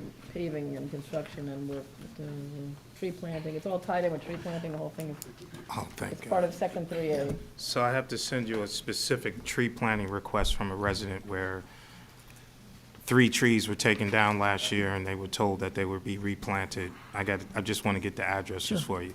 But then with the paving, so the paving is how much? 2.5 million. Okay, and at some point, could you give us, or give someone, do you have the locations? I will provide you'll have the locations before the final vote. Okay. I'd like to see All right?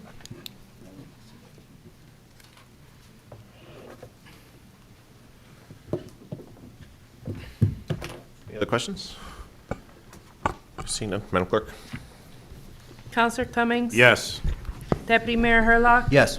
Counselor Price Abrams? Yes. Counselor Russo? Yes. Counselor Schlager? Yes. Counselor Terry absent. Mayor Spiller? Yes. Mr. Burr, the cell phone one prepared at this point? Yes, Mayor, I'm happy to say we finally have an ordinance regulating small wireless networks known as 5G in the public right-of-way. We took some time to put this together, make sure that it complied with all state, federal regulations. It's going to amend our zoning ordinance. It will, any application for putting in small cell networks will require zoning approval, will get site plan approval.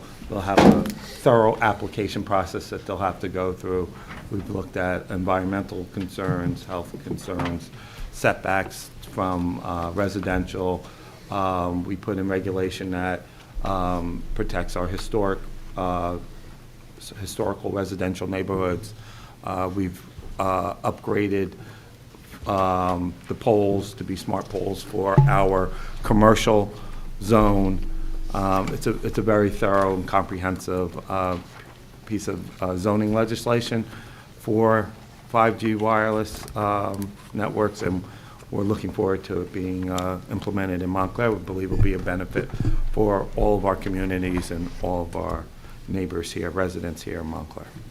Thank you, Mr. Burr. I certainly think, I would imagine, speak on behalf of my colleagues, appreciate the time put in on this. I know we've all generally seen this for, I laugh a little bit because we've seen it at meeting after meeting after meeting. So we've all received this packet maybe 100 times, but I do appreciate the tweaks and the nuances and changes, and also the experts that you've been working with to try and get this to a place. We know that without anything, in the absence of this, it's anything you want. So Wild Wild West. Wild Wild West. So we know we're limited by the state in many instances in what we can do and what we can limit, but I just want to applaud because I know that it really I'll call it 2.0 when you first started going back to it. I know this is probably version 2.80, but 2.0 was really working with legal experts on this, and not to diminish, but I know you had those additional conversations with peers and colleagues to really see how could we legally limit that as tight as possible for Montclair, and I want to just commend you for working really hard to get it as tight as can be within the parameters of the law, because I think that's what residents want, as narrow, pardon the pun, band, as possible in this. So, thank you. And being able to provide the service also that's so needed for the residents, because 5G will provide, I believe it will provide good usage for people to access their wireless needs, especially data usage. Yep. All right. Any other questions? Any questions, concerns, comments? Yeah. So Councilman Cummings? I plant 2 trees in front of my house, and then these poles were put in or want to be installed. Is there anything between, like, the space between those trees?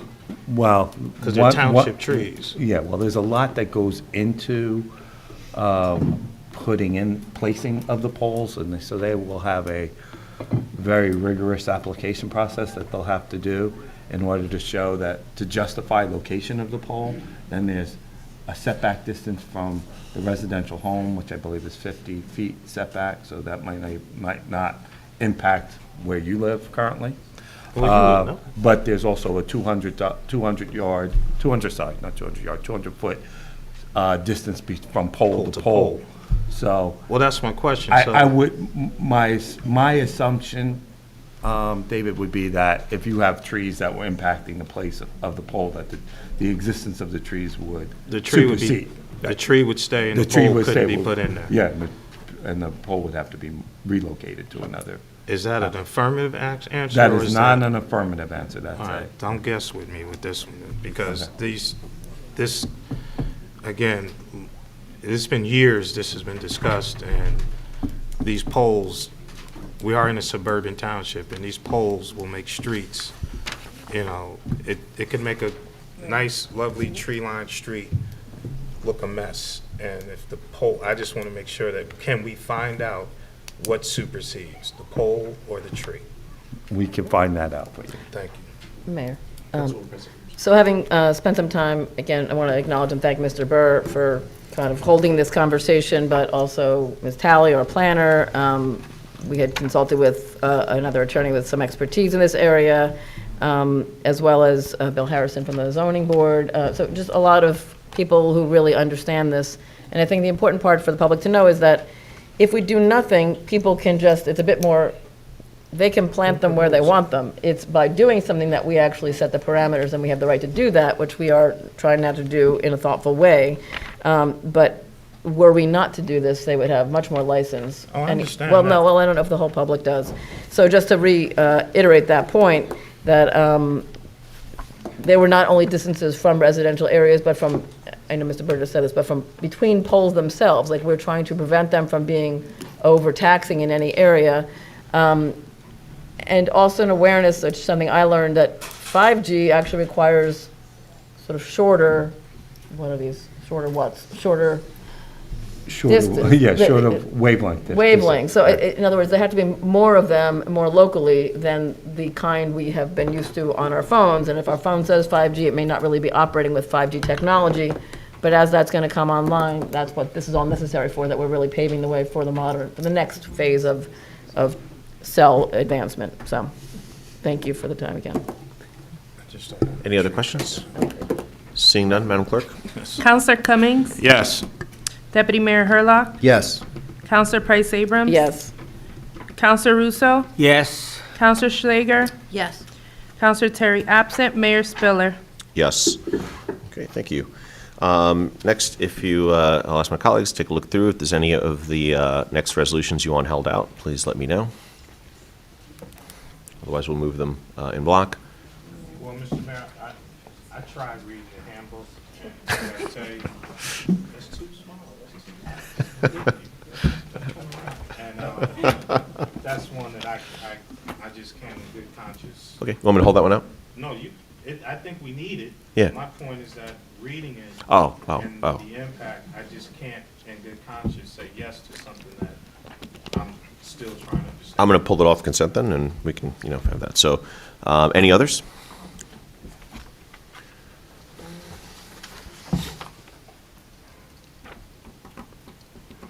I just have a question about letter P, the renovation of the health department. What exactly will be renovated in the health department? And what are the upgrades or updates or? Can you tell us? Yep. Okay. So hold on, we'll pull that one off as well. So we'll pull off, and we always do bill one. No, we don't always, but we'll pull that off. So without objection, I'll move items I through N. I think the bills should be separate. Yep. So again, without objection, I'll move. Without objection, I'm moving I through N. Is there objection? Hearing none, they're so moved. Madam Clerk, on items I through N. Counselor Cummings, Yes. Deputy Mayor Hurlock, Yes. Counselor Price Abrams. Yes. Counselor Russo, Yes. Counselor Schlager, Yes. Counselor Terry absent, Mayor Spiller. Yes, and again, with flexibility, and because you're standing here, let's move to the next one. Let's move to this one, which is R-24-116, which is resolution authorizing the amendment to the fair and open contract for architectural design services. I so move. It's been moved and seconded, and now would you like to speak to it and explain? Sure. So, Councilor Schlager, so what this is we had grant funding from the state.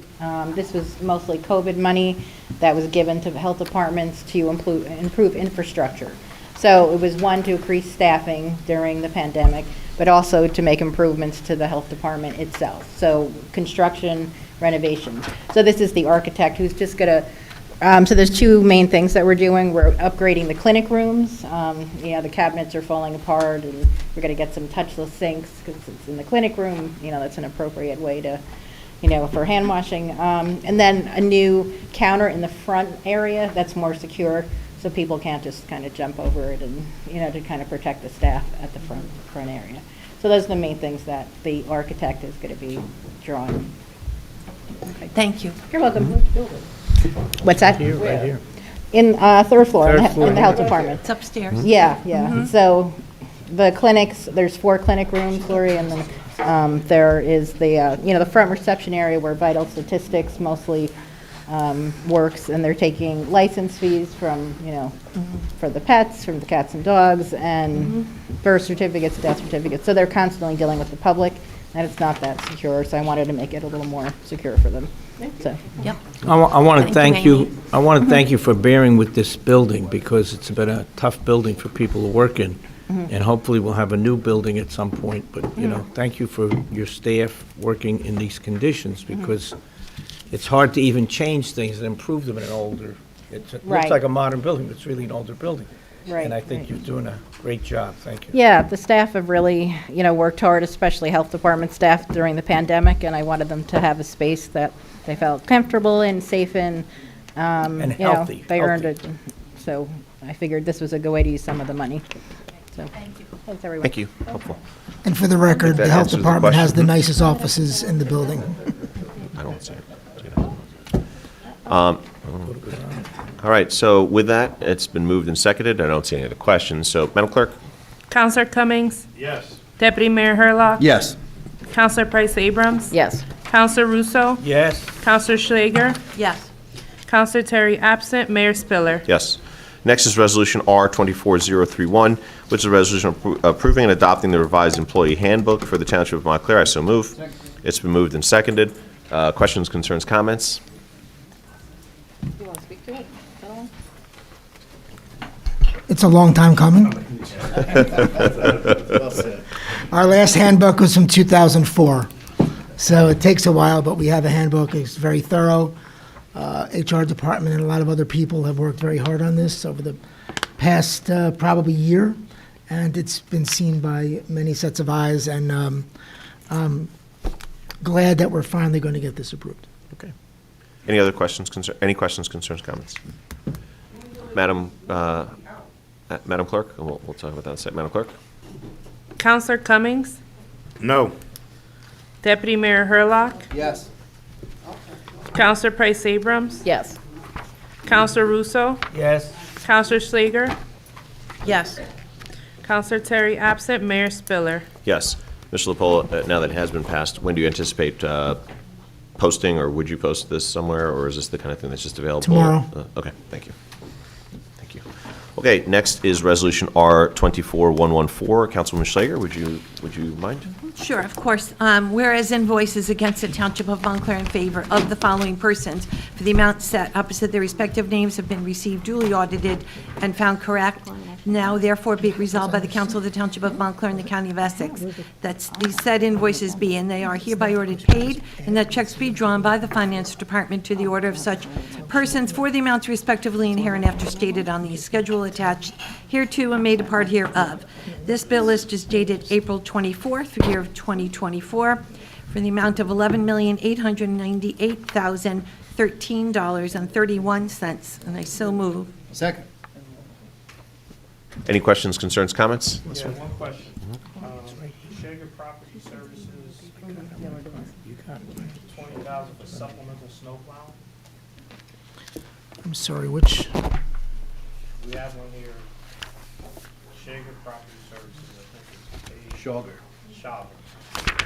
I can get you an answer on that. I think that was, sorry, I was dealing with something else.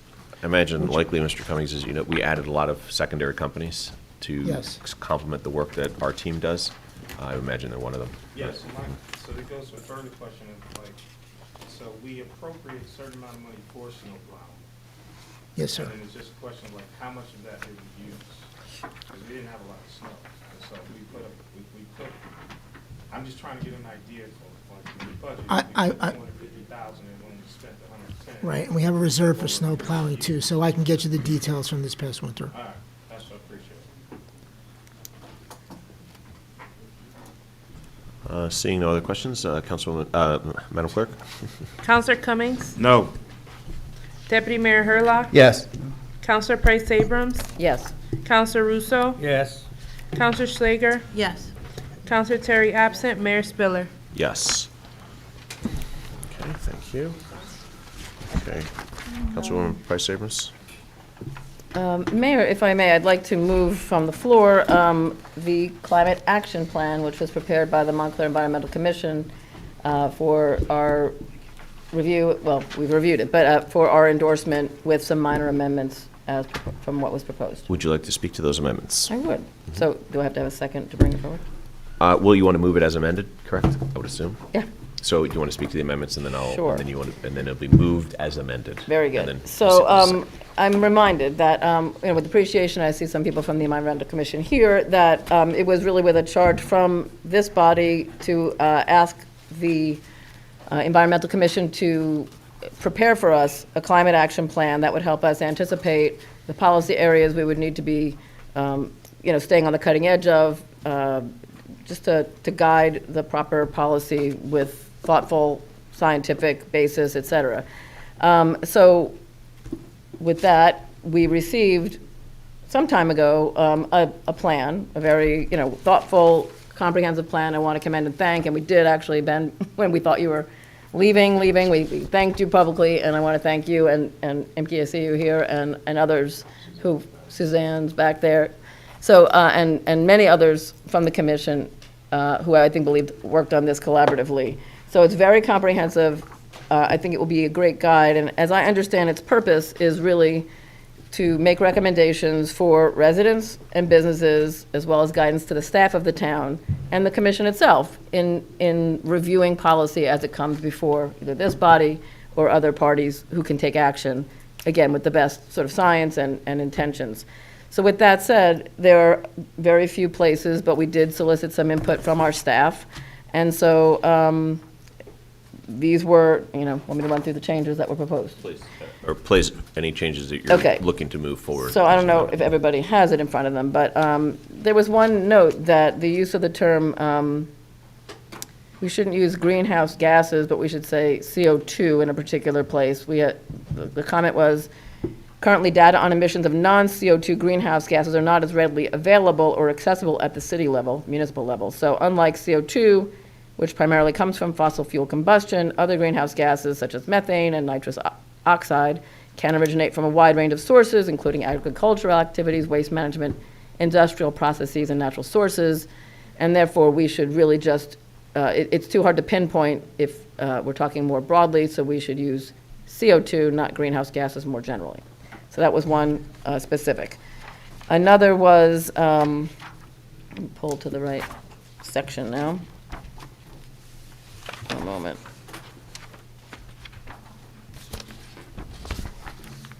Section 3.2, no, sorry, 3.2.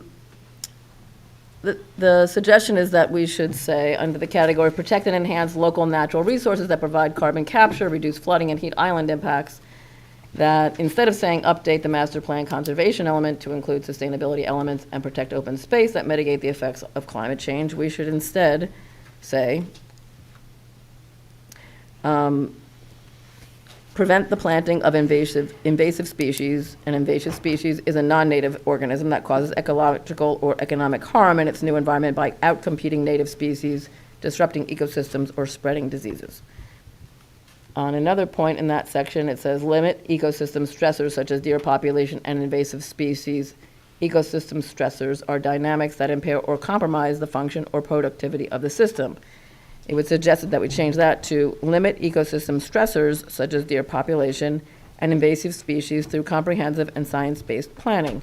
Ecosystem stressors are dynamics that impair or compromise the function of productivity of the system. Then on section 3.6, enforce and strengthen current ordinance requiring a minimum 1-to-1 tree replanting ratio for public trees or $250 per tree. The suggestion was to change that to strengthen and enforce current tree ordinance for private trees. And I do believe there is a current, some work coming on an ordinance to revisit what is currently on the books. And lastly, there was a reference to a graphic on a later page that is from a UK study, and I think the suggestion was we should just use something that was more US-based. So these were recommendations. I would move that we adopt them as drafted, and then we can adopt the whole report really as something to inform policymaking going forward, and also for, again, residents, businesses to conduct their activities. So, Okay, so moved as amended? thank you. Okay, That's me. is there a second? I have a question. Would you like to second it first so that we can discuss it? No, I would not. Okay. I'll second It's it. moved and seconded. What's your question? My question is on page 43 and 44. Hang on. And it's also in the resolution on the front page. It speaks about home ownership and recommendations of replacing electric furnaces, replacing household appliances with electric instead of gas or oil, which includes furnaces, boilers, water heaters, and induction stoves or electric stoves. So is what we're looking at here tonight, is this set in stone? Are these recommendations? Are we going to hold residents to this, that they replace their furnaces and boilers and kitchens? I think what it is these would be more with an awareness toward impacts on climate. So if someone out there has the opportunity, and I see the authors of the report in the room, if they want to come up, they can maybe answer this more articulately, but these are recommendations. These are Montclair Homeowner Climate Action Plan recommendations, higher priority areas you were reading from, and then there's lower priority areas. These are ways that residents can help make an impact against climate change. So if it's possible, at such a time that you're going to replace this kind of technology, no one's suggesting people should rip out, working furnaces perhaps, but if you were building new, if you had to replace, I know when my boiler was being replaced, I didn't even have a choice if I wanted PSE&G to provide the service to me. So they're going with more energy efficient things, and we should bear that in mind for climate impacts as well. I will just offer the way, putting aside whatever that says there, just the way you did introduce it with your word language. And the word language was that we would support recommending, so nothing would be binding, right, based on how you Yes. introduced it. Yeah, absolutely. I mean, But these are just noting things for that, people to bear in that mind. language is there. We offered them this as, Suzanne, would you like to come up as the environmental So, wait, one other quick question. So if Commission you Chair are or anyone else if you else are to renovating your answer any kitchen, questions that come forward? they recommend, you don't That was have like to. come up Okay. both of you. yeah, nothing's binding here. We didn't make an ordinance here. These are just recommendations. All right, so just in case there are questions, so hold Yeah, on, let me absolutely. just No, wait to you. But that was the intent, was guidance. Yep. And how it was introduced here too, so. yes. Any other questions on this one? Mr. Deputy Mayor? Thank you, Mr. Mayor. I don't know, Councilor Schlager, did you cover the other issue we discussed? I did not. Go There, ahead. there was another question, and I've gotten a lot of emails, texts, and notes in crayon and pencil over the last 24 hours. This had to do with the deer population and some of the language that was in here that a lot of people found problematic. Can we address that in some form or fashion to address their concerns? Because it says, limit ecosystem stressors such as deer population and invasive species. Ecosystem stressors are dynamics that impair or compromise the function or productivity of the system. And I know that's in section 3.4, and like I said, I received a lot of correspondence on this today. And I know So- Councilwoman It was- Schlager did as well. As did I, and I respect, the people who are writing with these concerns. But I had feedback from I always forget Lisa's title, Sustainability Officer, or whatever her actual title is. So she pointed out, there's nothing here, people thought we were recommending that, the deer population be thinned. I mean, there's nothing in here that says anybody's killing deer, so that's not even a recommendation. It's saying that deer population is a stressor in our ecosystem, and that it says to limit ecosystem stressors such as deer population and invasive species through comprehensive and science-based planning. In a further note, she shared with me that there are things about contraceptive vaccines that I think they've shot some animal, to give them that they would be like on a contraceptive, that they wouldn't be reproducing. We would limit the increase of the number of deer. I'm not saying any of these is a plan that's in this plan. These are just some of the ways that one can limit that ecosystem stressor, which is the deer population. Who here hasn't had deer gobble up everything in their garden? So no one's saying deer hunt. No, these are things that people have done out there. We're not recommending any of those actions, just at an awareness that they should be based on comprehensive and science-based planning, and that's all the recommended change says. Can we just eliminate that language? I mean, just to, because the way I read it, it basically says, do all you can to limit deers, and if that considers contraceptive to whatever, someone's No got one to. said we should do those things. Those are just examples. Right, but I'm just saying, to fix all the questions we had regarding the deer population, why can't we just strike that from this? I see Suzanne here shaking her head, and I know Anna's Ben and back there. Suzanne. The Environmental what do you, Commission- Ben, what are you recommending? I mean, you, Right, so the Environmental Commission voted on this, and this was a specific part that we discussed in the meetings while I was co-chair. And the vast majority of members find this to be an important point. It is in agreement with the New Jersey Department of Environmental Protection. It is in agreement with the New Jersey Fish and Wildlife. So if you go walking around in any of the wooded areas in this area, you don't find any native leaves or trees about 6 feet high or below because of the deer. You only find invasive species. And so carbon capture is taken up by trees and plants and bushes, and if they can't survive, then they're not going to be taking up carbon. That's why it's in the plan. It's also point number 147 of 150. This is about transportation and buildings. That is like the main focus of this. And so, but this was a recommendation that all but one member of the Environmental Commission thought was important to include in the plan. Appreciate it. so I'm still looking for somebody to clarify for me. Can we change some wording here? Well, Well, but Lisa did recommend changes. That's what so the sustainability coordinator for the township recommended, that change in wording. You want to see the word? I don't know. Can you tell us what you think? I mean, I'm looking for input from the public here. Sure. Good evening.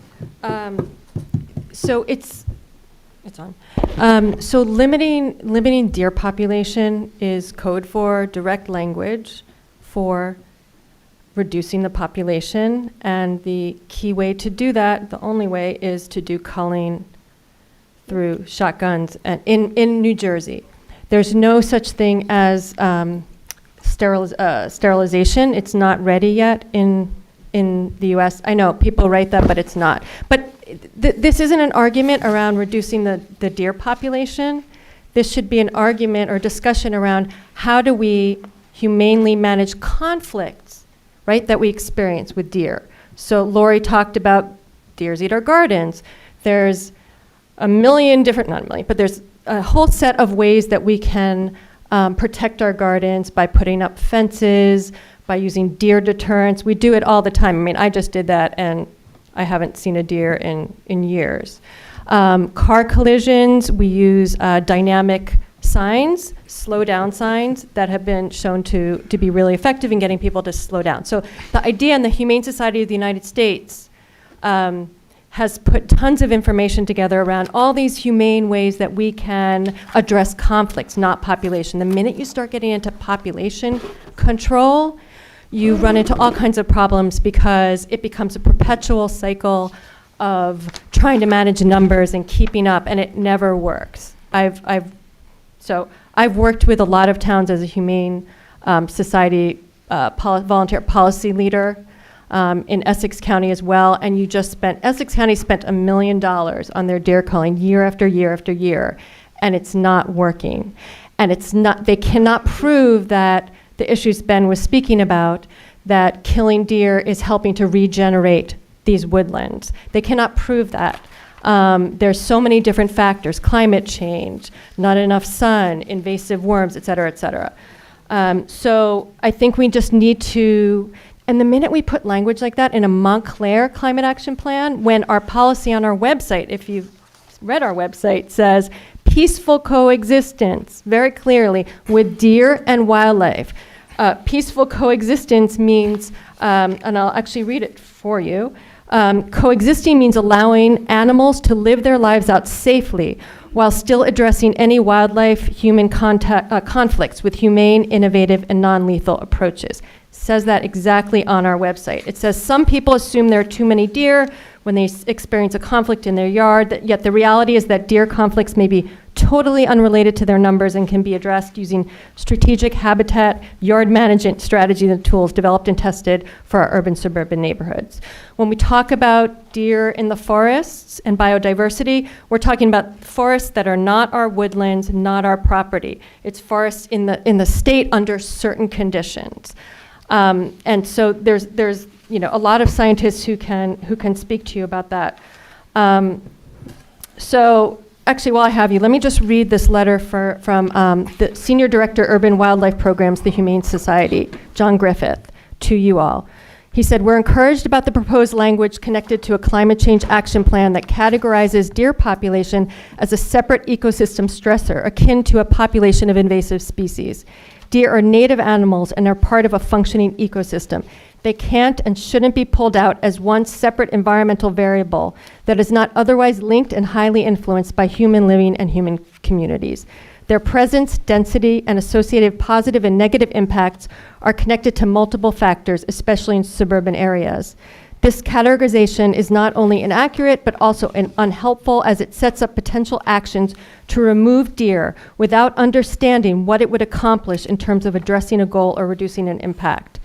We hold the community of Montclair in high esteem for their work on addressing conflicts and interactions with wildlife humanely and effectively. The thoughtful policies your community has currently are models in the United States for them on this front.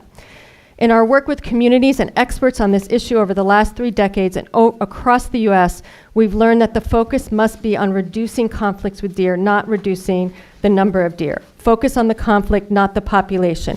claims that deer impact biodiversity are not related to urban suburban areas or the fragmented woodland areas that surround the town. They refer to forests in certain areas under certain conditions. I urge you to strike this proposed language. We offer our assistance to provide guidance.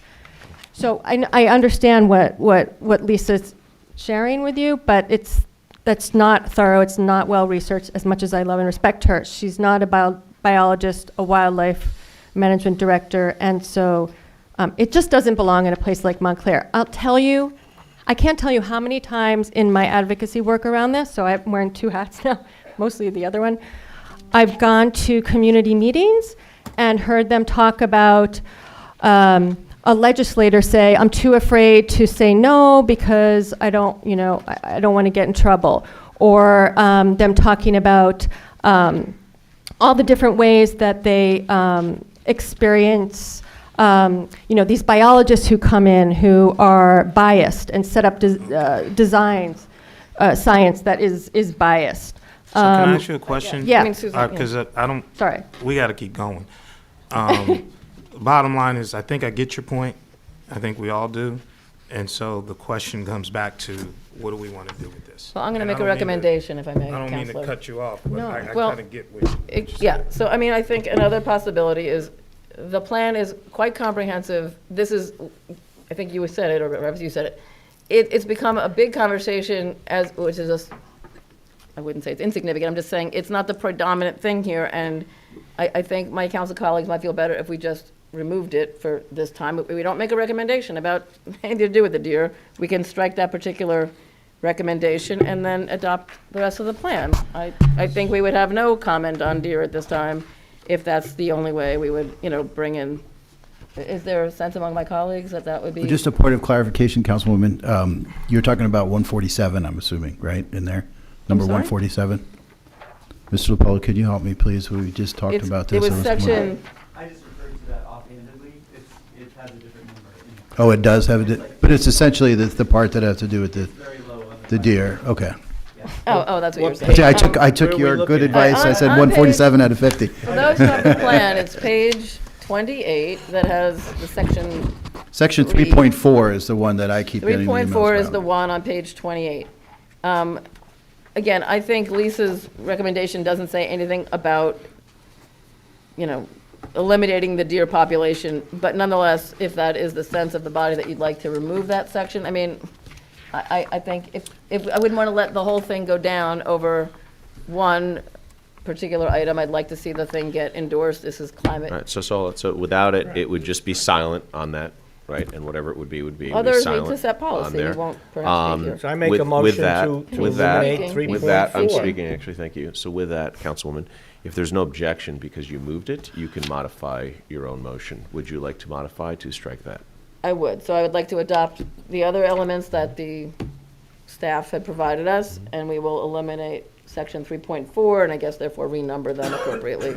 Because, And I would move because the it, climate action plan in that because it was form. introduced, I I'll see if second. there's objection. Is there any objection to the Councilwoman modifying her motion? No objection, Mr. Mayor, but just point of clarification. Is that the only part in that document that addresses the deer issue? I just want to To my confirm that. knowledge, I mean, It is? yeah. Okay, thank you very much. Okay, it's moved. I second Anybody has modified, it didn't need a second, needed without objection. So with that, we have moved this piece. Anyone else wishing to speak to the motion? Seeing none, Madam Clerk? Counselor Cummings? Yes. Deputy Mayor Hurlock? Yes. Counselor Price Abrams? Yes. Counselor Russo? Yeah, the reason I wanted to second it and go on the record second it, I've worked on this for years since I was mayor. I was considered the environmental mayor. With solar energy being panels put on our schools, it was taken out by a former mayor. So I fought for this type of thing to be a plan for years, and I just wanted to second it. Okay. Vote yes. Counselor Schlager? Yes. Counselor Terry absent. Mayor Spiller?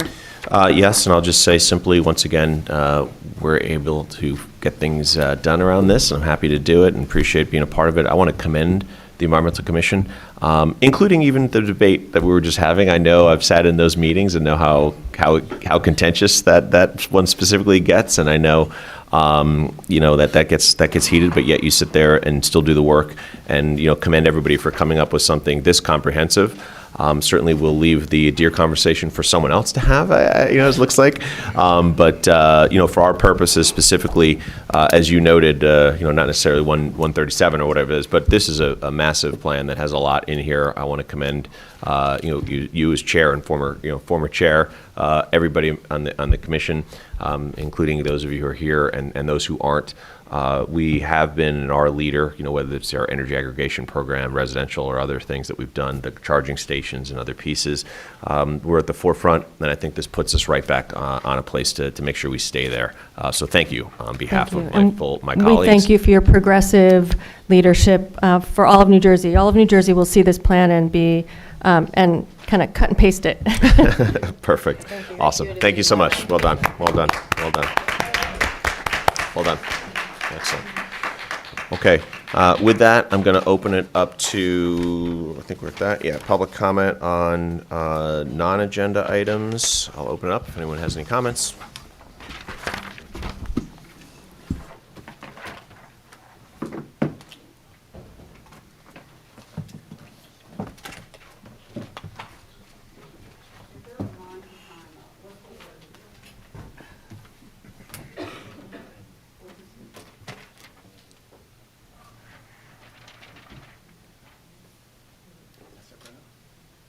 Are you all ready for me? Yeah, please. Okay. Thank you. Good evening, Mayor Spiller, and thank you for your attention, council members, and for your courage and leadership. My name is Jared Delancey, and I speak to you this evening in the spirit of peace and solidarity. On 2/27/24, when I last spoke with you, I shared my strong opinion that public flagpoles must fly only the American flag or others like it, such as the state flag. I argued that public flagpoles are the place for unity, not for political statements, such as those being made by the Ukrainian and Israeli flags being flown from the flagpole in the southwest corner of Church and Bloomfield at that time and to this day. The only feedback I received was from Councilor Price Abrams, who said that there had been some discussion on the matter of flags, but that the flagpole in question was in fact privately owned. As I said at the time, I would have appreciated if one of the multiple messages I left for the various departments in this building asking whether the flagpole was public or private had been returned. Nevertheless, I return this evening to make the point that this private flagpole is indeed a unique case, that it is a de facto public flagpole, and that as such, my previous observations apply. Standing as it does well above the public flagpole on the opposite corner, and probably above most, if not all others in town, and at the very center of Montclair Center, this flagpole is easily the most prominent flagpole in our township. In the most heavily trafficked section of town, it greets not only town residents who love to shop and gather on Church Street in particular, but also the multitudes of visitors who come to appreciate all the attractions in Montclair. I'm sure you'd agree it's an obvious signpost for the spirit of Montclair. And the majesty of the large American flag at the very top of that flagpole is certainly the appropriate representation of that spirit. The Ukrainian and Israeli flags are not. And yes, I would be most remiss if I did not underscore that the flying of the flag of Israel at this juncture in history is most inappropriate, as it currently represents an ongoing decimation of one group of human beings, called Palestinians, by another group of human beings, called Israelis, tragically and shamefully sponsored by a third group of human beings, called all of us. On these grounds, whether by ordinance or some other measure, coupled with reason and compassion, I ask that you compel the proprietor of that flagpole in question to fly the Stars and Stripes and only the Stars and Stripes, beginning immediately and going forward indefinitely. And I ask you, Mayor Spiller and council members, this evening, what say you? And tomorrow, what will you do? Thank you. Any response? I'm not going to speak for my colleagues, and we don't offer feedback until the end if we so choose, but I will say it is a dangerous place, and I don't think anyone in this council is looking to go where we're going to tell people what their flag they're allowed to fly on their private property, including your own home or anywhere else. So Home, I would just have know no argument for it's that. still someone's private property, but appreciate your comments. Thank you. I think that agenda should be separate from when people want to make public comments. We don't have to wait 2 hours to do so. I think Russo had suggested something like that. I think that would be a great idea going forward so that more public comments can be made that are not pertaining to agendas. So let me first address by saying good evening. My name is Damara Scott. I am from the 4th Ward from Pleasant Avenue. Whew. So this is a day in the life in the spirit of properties and home ownership. This is what it sounds like when Karens come to your property, and this is what it sounds like when a black woman asks for a Karen to not be on the property. I'm your neighbor. Get away from my property, ma'am. Get off my property. I'm your neighbor. I do not know you. I'm your neighbor. Get off my property. Okay, but I'm your neighbor. Get off of my property. Okay, got it. So that was followed up by a summons that was given to me by this individual, where I came here to speak about that, and I was treated as if to say that I was a criminal. I, as a black woman, do not have the luxury of going onto somebody's property and saying multiple times that I'm your neighbor, in spite of the fact that this individual has asked you to be not on its property. In addition to that, I've come here to talk about trespassing previously and was threatened with the police. So this is what living next to the principal of Buzz Aldrin looks like. This is my property, and this is a car that is completely on my property. When going to the police, I'm told there's really no such thing as trespassing. This is trespassing. And in the spirit of trees, I spent over $1,000 in trying to take care of my property and improve my property. And this is what I have to deal with living next to Major Jennings, the principal of Buzz Aldrin. So this is what trespassing looks like. It is a real thing. I have a property, and I deserve to live on it without people trespassing on it. In addition to that, I've come here, in addition to that, to say that what I live next to looks like a junkyard, because there are cars that are constantly being sold and being, I don't know what. What you see here is an individual, a set of individuals changing license plate numbers. I've seen 2 separate license plates on this vehicle. And this is what living next to the principal of Buzz Aldrin, Major Jennings in the 4th Ward looks like. And I have both license plates. But since I've been called a liar, I have to come here for a show and tell, because I can't be taken at my word and be respected as an individual or a woman.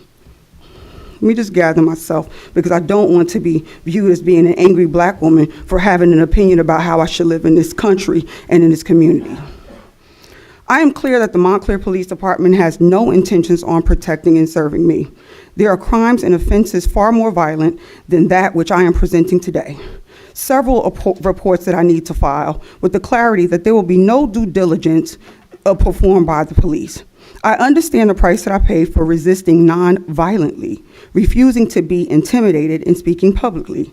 This is far greater than Montclair. It is clear that the United States has no interest in protecting and serving women like me or women who look like me. We have been historically, black women have been enslaved, raped, and brutalized by this country. There needs to be some type of action that honors the fact that we as black women are not cattle, and that we need to be protected by the very law in which was made for individuals, not as profit or for pleasure, but as people who deserve the same amount of justice as anyone else. I'm not asking for a favor, and I'm not asking for a savior. What I'm asking you to do is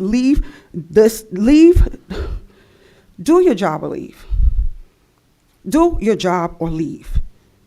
And if you do not want to protect me, then do not put on a badge, a belt, or a tool belt and pretend that somehow Black Lives Matter, when in fact I have done nothing but purchased a home, come here time after time, and has been as respectful as I can be. And to that you have done nothing but dismiss me and not answer me. If you refuse to protect black women, then I do not want to pay taxes for a town that doesn't even view me as a human and believes that I have the right to live on my property without being violated by your volunteers or by your employees.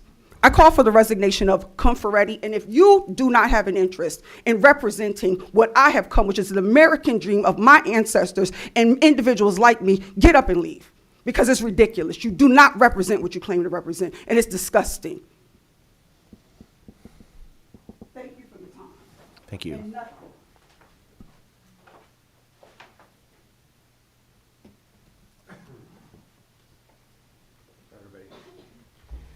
Eric D'Amato, 25 Norwood Avenue in the First Ward, and a candidate for councilor of the First Ward. I just wanted to say a couple of things about the Climate Action Plan, which I read as feverishly as soon as it came out. I was encouraged to and was very moved by it. I have to make obligatory the joke that you're maybe leaving us with the job of killing Bambi.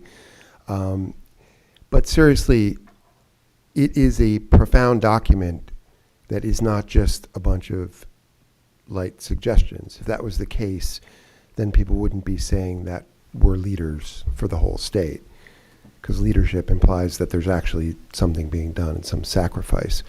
So really the question, you don't have to answer it now, is, you know, what steps are going to be taken? It's a good report because it actually prioritizes things. I was very surprised by that. Like, it just said, here's what you can do.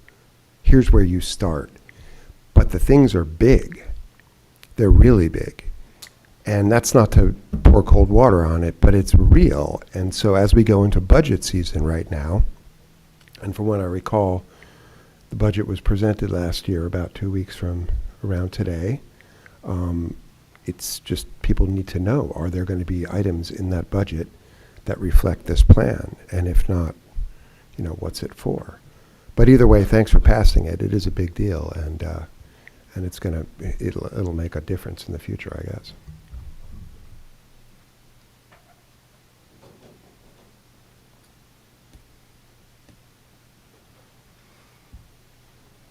Steve Rosenfield. I live on Champlain Terrace.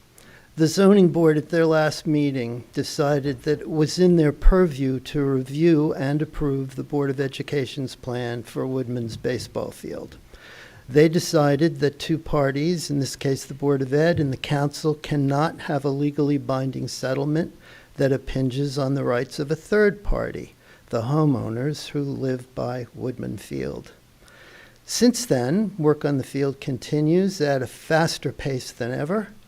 Today, some of the posts for the large 40-foot-high fence went up, despite the fact that placement and size of fencing is an issue that requires zoning board approval. It would help our neighborhood make our plans if we knew, one, does the council intend to uphold and enforce the zoning board's decision to require the Board of Education to submit their plans to them for the zoning board's review and approval? Two, if so, will the council issue a stop work order now for work being done currently in areas that require the zoning board's approval?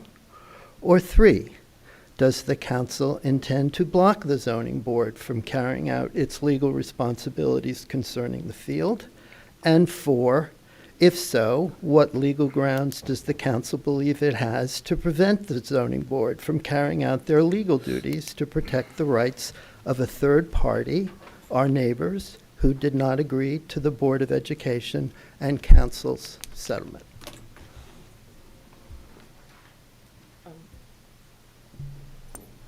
Mr. LaPolla, I wonder if you could just, Mr. Burr, I wonder if you can just put in context what the speaker just said. I've been off observing a holiday, a little bit busy, didn't catch the last couple of days of news.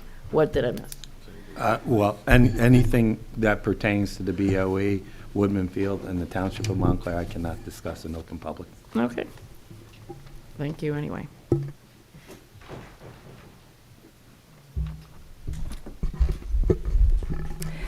Good evening, Mayor and the Council. Ahava Felicidad here, President and first founder of the Tenants Organization of Montclair, the advocacy group that brought you rent control with our collective community. So, since April of 2019, we've been moving right along. For those watching and listening, if you're new to town, and also those who just don't know yet, we have a rent control ordinance, final and approved active since May 9 of 2024. Some people really wanted rent control. Some people didn't want rent control. Some people acted like they wanted rent control, but they really had no intentions of providing true support for rent control, and they didn't. Some people had fear of property owners and landlords and may have received financial support from them, obligating them to bow down and step back or away. It's like that until this very day. I've had some very engaging talks with tenants this week that just lead me to say, tenants who are faced with uncertainty around their living location in town want to know. Here's a question. If I have, and these are really interesting, this is just two. If I have no legal choice but to move, will MPS, meaning Montclair Public School System, allow my son to continue school in the district if I had to move out of the district due to affordability? This is actually a tenant and parent concern and a question I've never seen before. And I was luckily able to answer that question because I know a little bit about how the district works in that way. Do I have less rights because I'm not protected under the rent control ordinance? No, you don't have less rights. You have all of your tenants' rights. You're just not protected under the rent control ordinance, which is a law. So I just want to say to all the renters and apartments covered under rent control to please be mindful when you're looking to move out of an apartment into a house, whether it be a 2 or 3 family, owner occupied, that yes, you have tenants' rights. However, the ordinance does not apply in that scenario. And there are a lot of things that could happen and unexpected upheavals that could affect where you live. And we understand it's not your fault. And a lot of things have been happening with owners who live in their homes due to the pandemic, due to loss of family members, people who've inherited homes and are having trouble maintaining them. And it will affect then the renter situation unexpectedly. And we're providing you with the resources to help you, and hopefully also those owners who are being affected. Please visit the township website under rent control for the links that lead you to information that you need, and reach out to us at tenantsorganizationmontclair@gmail.com, 973-936-8848. Have a good night. Thank you.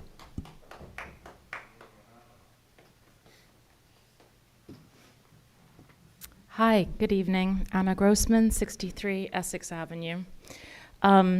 This week marks Earth Day. Thank you for that proclamation, and thank you so much for passing the Climate Action Plan. The MEC has done hard work to push the town forward. I'm an eternal optimist, and their work and your work makes me even more optimistic. While you work so hard to push us forward, the BOE is about to install acres of artificial turf with PFAS on public property. Despite clear science and headlines every day in mainstream media, PFAS is a carcinogen. Microplastics are found now in our arteries and in placenta. Artificial turf contains both and is harmful to our environment and our community. Thanks to the lack of process that the BOE has transformed an entire neighborhood into a heat island. That goes against your climate action plan. They have removed veteran oak trees and are covering well over 70% of lots 60 and 61 with plastic impervious surface. That goes against your climate action plan. This is unhealthy and unsustainable. Artificial turf contains PFAS, which leaches into our environment and water. Please don't think that because you're diligent about removing some regulated PFAS from our wells via carbon filters, that this will keep our environment from being harmed. There are thousands of yet to be regulated PFAS, and these will be released into the air, dust, soil, and water from this turf, like it is from all the other synthetic turf fields in our town. Thanks to the BOE, both student athletes and surrounding community are being exposed to this carcinogen 24/7, 365. I cannot tell you my disappointment and genuine concern that this is happening. The BOE and the town know that process and the law wasn't followed here. Your zoning board determined last week that they have jurisdiction and that permits were granted incorrectly, without their input, and they've granted my neighbors their appeal. And yet, here we are, 50-foot fences went up today, walls are being built. When I was young, I used to go to read the Sunday New York Times with my grandfather Herbert every Sunday. We'd sit at the table, eat bagels, and read and discuss. He was my best friend and a source of wisdom, and his pessimism and negativity was epic. Whenever I would get angry about environmental injustice, he'd say, "Sweetheart, don't let it get to you. The system is rigged." Lately, I've been remembering all the times he said that because I just don't understand what's going on.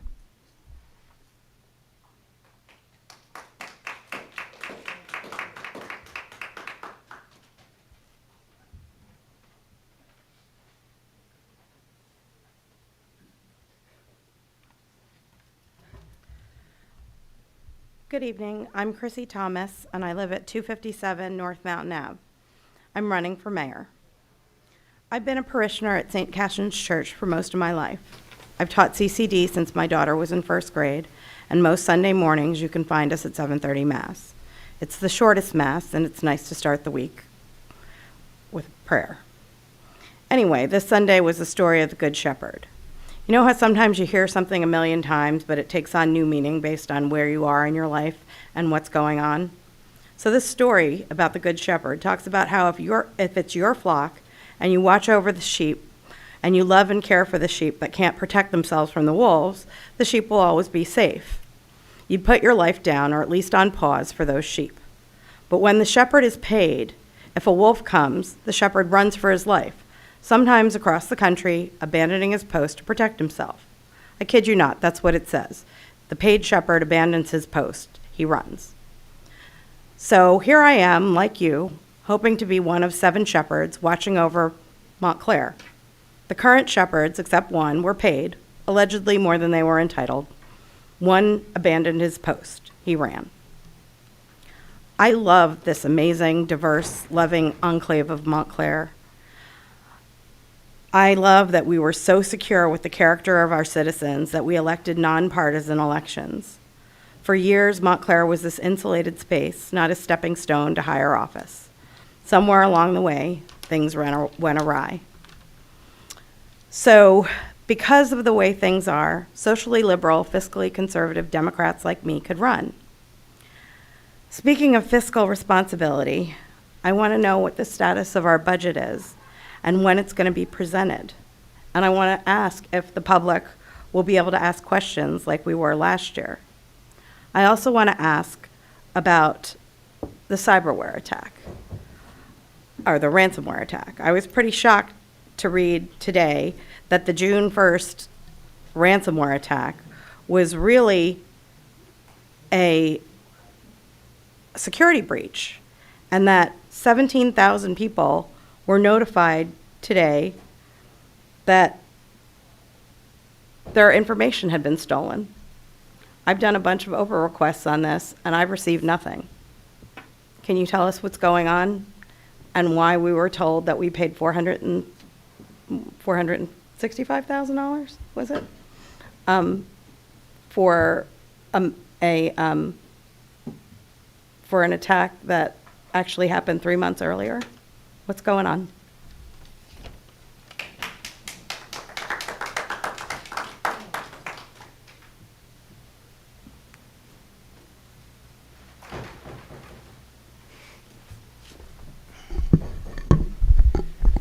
So many problems to talk about. It's hard to choose. I mean, I did get this letter today. I was so surprised to get this letter, and with so many patently false statements, and I could go back and read verbatim from January 30th council meeting when Mr. LaPola insisted, that everything had been done by the book, but obviously nothing was. And the real date of this security breach was actually March 9th. But did any of you read last Sunday's Star Ledger editorial, Something's Rotten in Montclair? Well, if you didn't, it's about the mayor and the council members who vote in lockstep with the mayor. What is really rotten in Montclair is the council's collusion that continues to promote the hostile workplace harassment of Padmaja Rao. So it was ironic that this evening you gave an award to an organization that helps women who are victims of sexual violence. Well, a hostile workplace environment is sexual violence. And if we look at the case that was amended on March 27th, there's 17 or 18 examples of continuing hostile workplace environment, intimidating the CFO. I mean, where on earth does something like this take place? I mean, shame on all of you.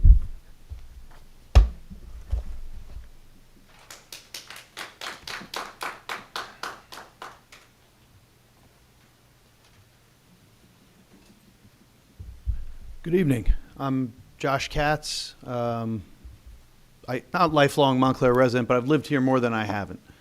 And thank you for your service, everybody. I wasn't going to speak tonight, but once again, we saw the nation of Israel come up as a subject before this body, as it has many of the governing bodies in Essex County. I guess first I should just applaud you all for not taking the bait, as I think also none of the governing bodies and municipalities in Essex County have not. But having said that, I think it's important.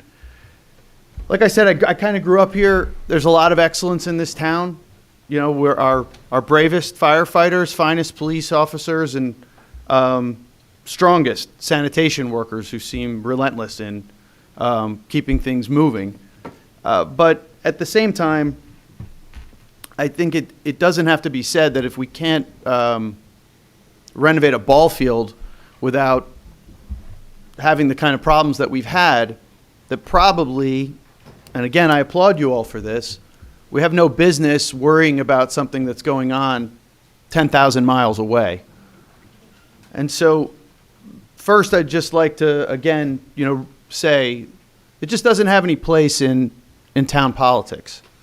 And to the extent that the nation of Israel comes up at all, singled out among other nations, having it come up here is an inherently anti-Semitic thing.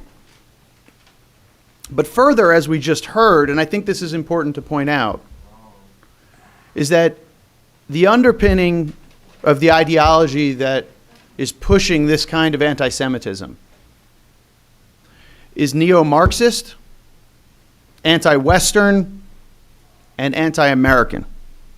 So it should come as no surprise that a person's going to stand up and speak out against private property rights, and that person will be the same person who's criticizing the nation of Israel.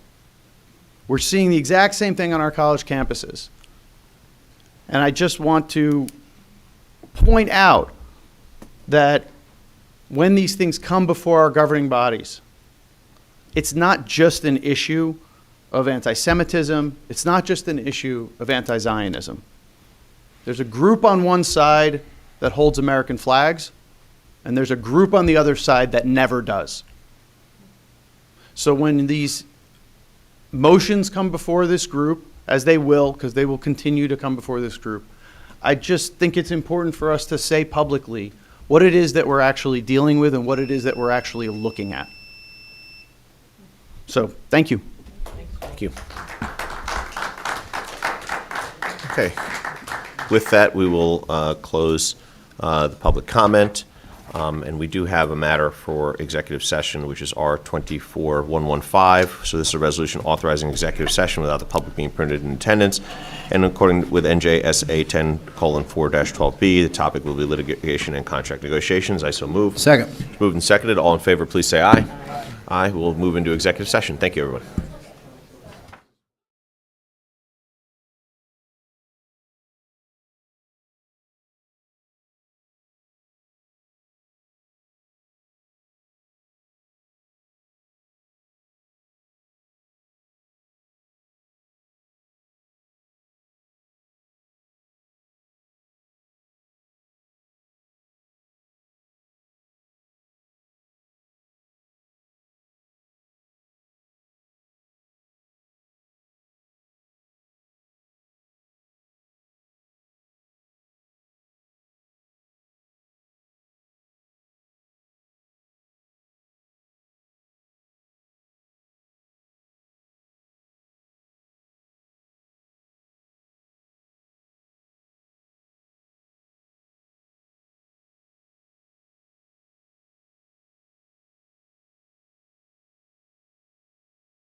All right, with that, we are now out of executive session. Thank you very much.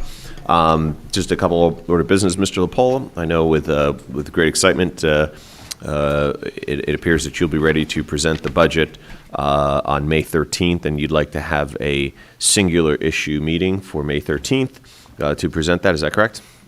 Okay. So with that, I will so move that a special meeting is added for May 13th for the sole purpose of discussing the budget. I so move. Second? It's moved and seconded. All in favor, please say aye.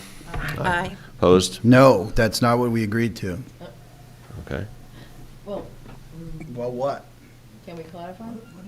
What did we? No, hold on a second, everyone. We just said that we were going to talk about the budget, and I said, keep it open in case we had to have other conversations, and everyone said, okay. Anything, Bill, anything in executive session is not on agenda item. What are you talking about here? You're correct.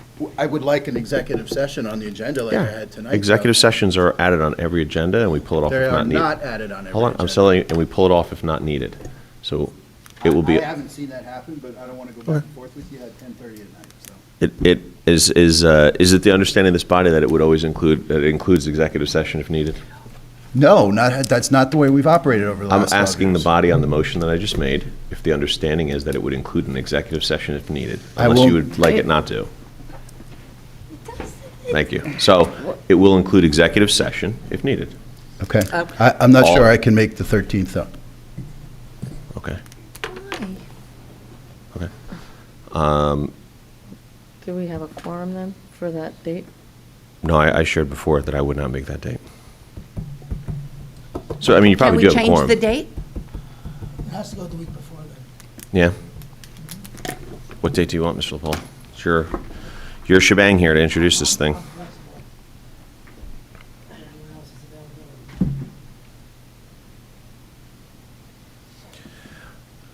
Well, pick a date. You need 4 people here to introduce, and of course, everybody gets a chance to review or whatever else anytime. So you need 4 people. Yes. Mm-hmm. I'm free every night, the week of May 6th. It has to be before the 13th? Yes.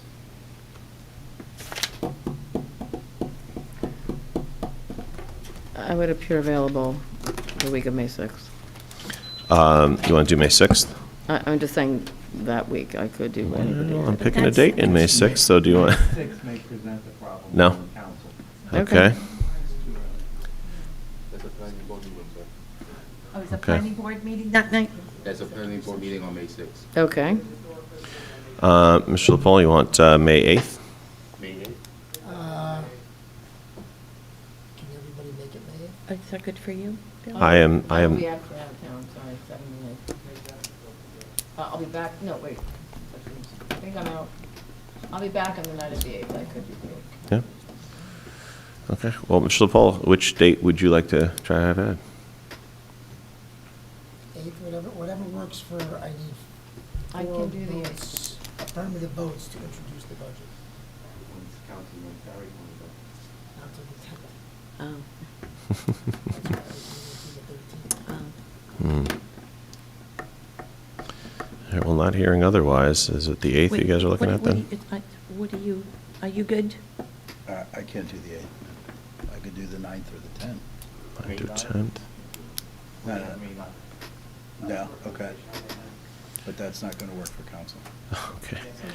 What, can we do, All right, wait, can we do May 14th. 10th at 5 o'clock?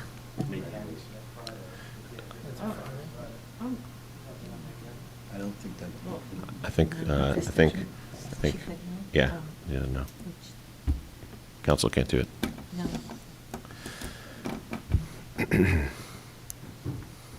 All right, well, listen, we didn't say 13th might not, I think you don't have the mayor and deputy mayor, but you likely have 4 other people, I mean. No, he won't be here? Well, I'm saying you probably have 4 people. Well, I mean, it's an introduction of your choice, I mean, And the 15th is too late? Yes, unless you move the June meeting. I'm not here.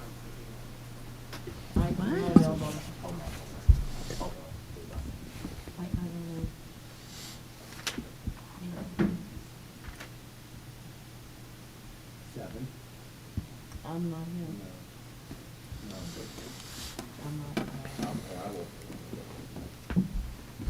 Not that you need me.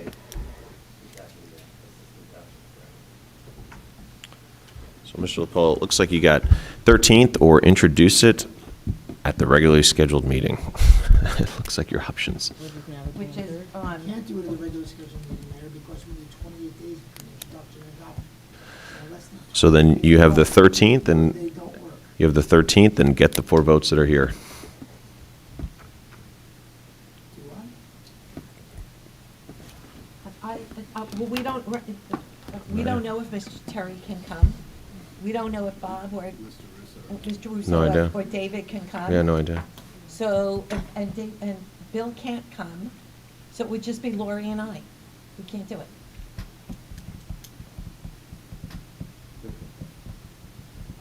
I'll move my schedule around and see if I can get the 13th.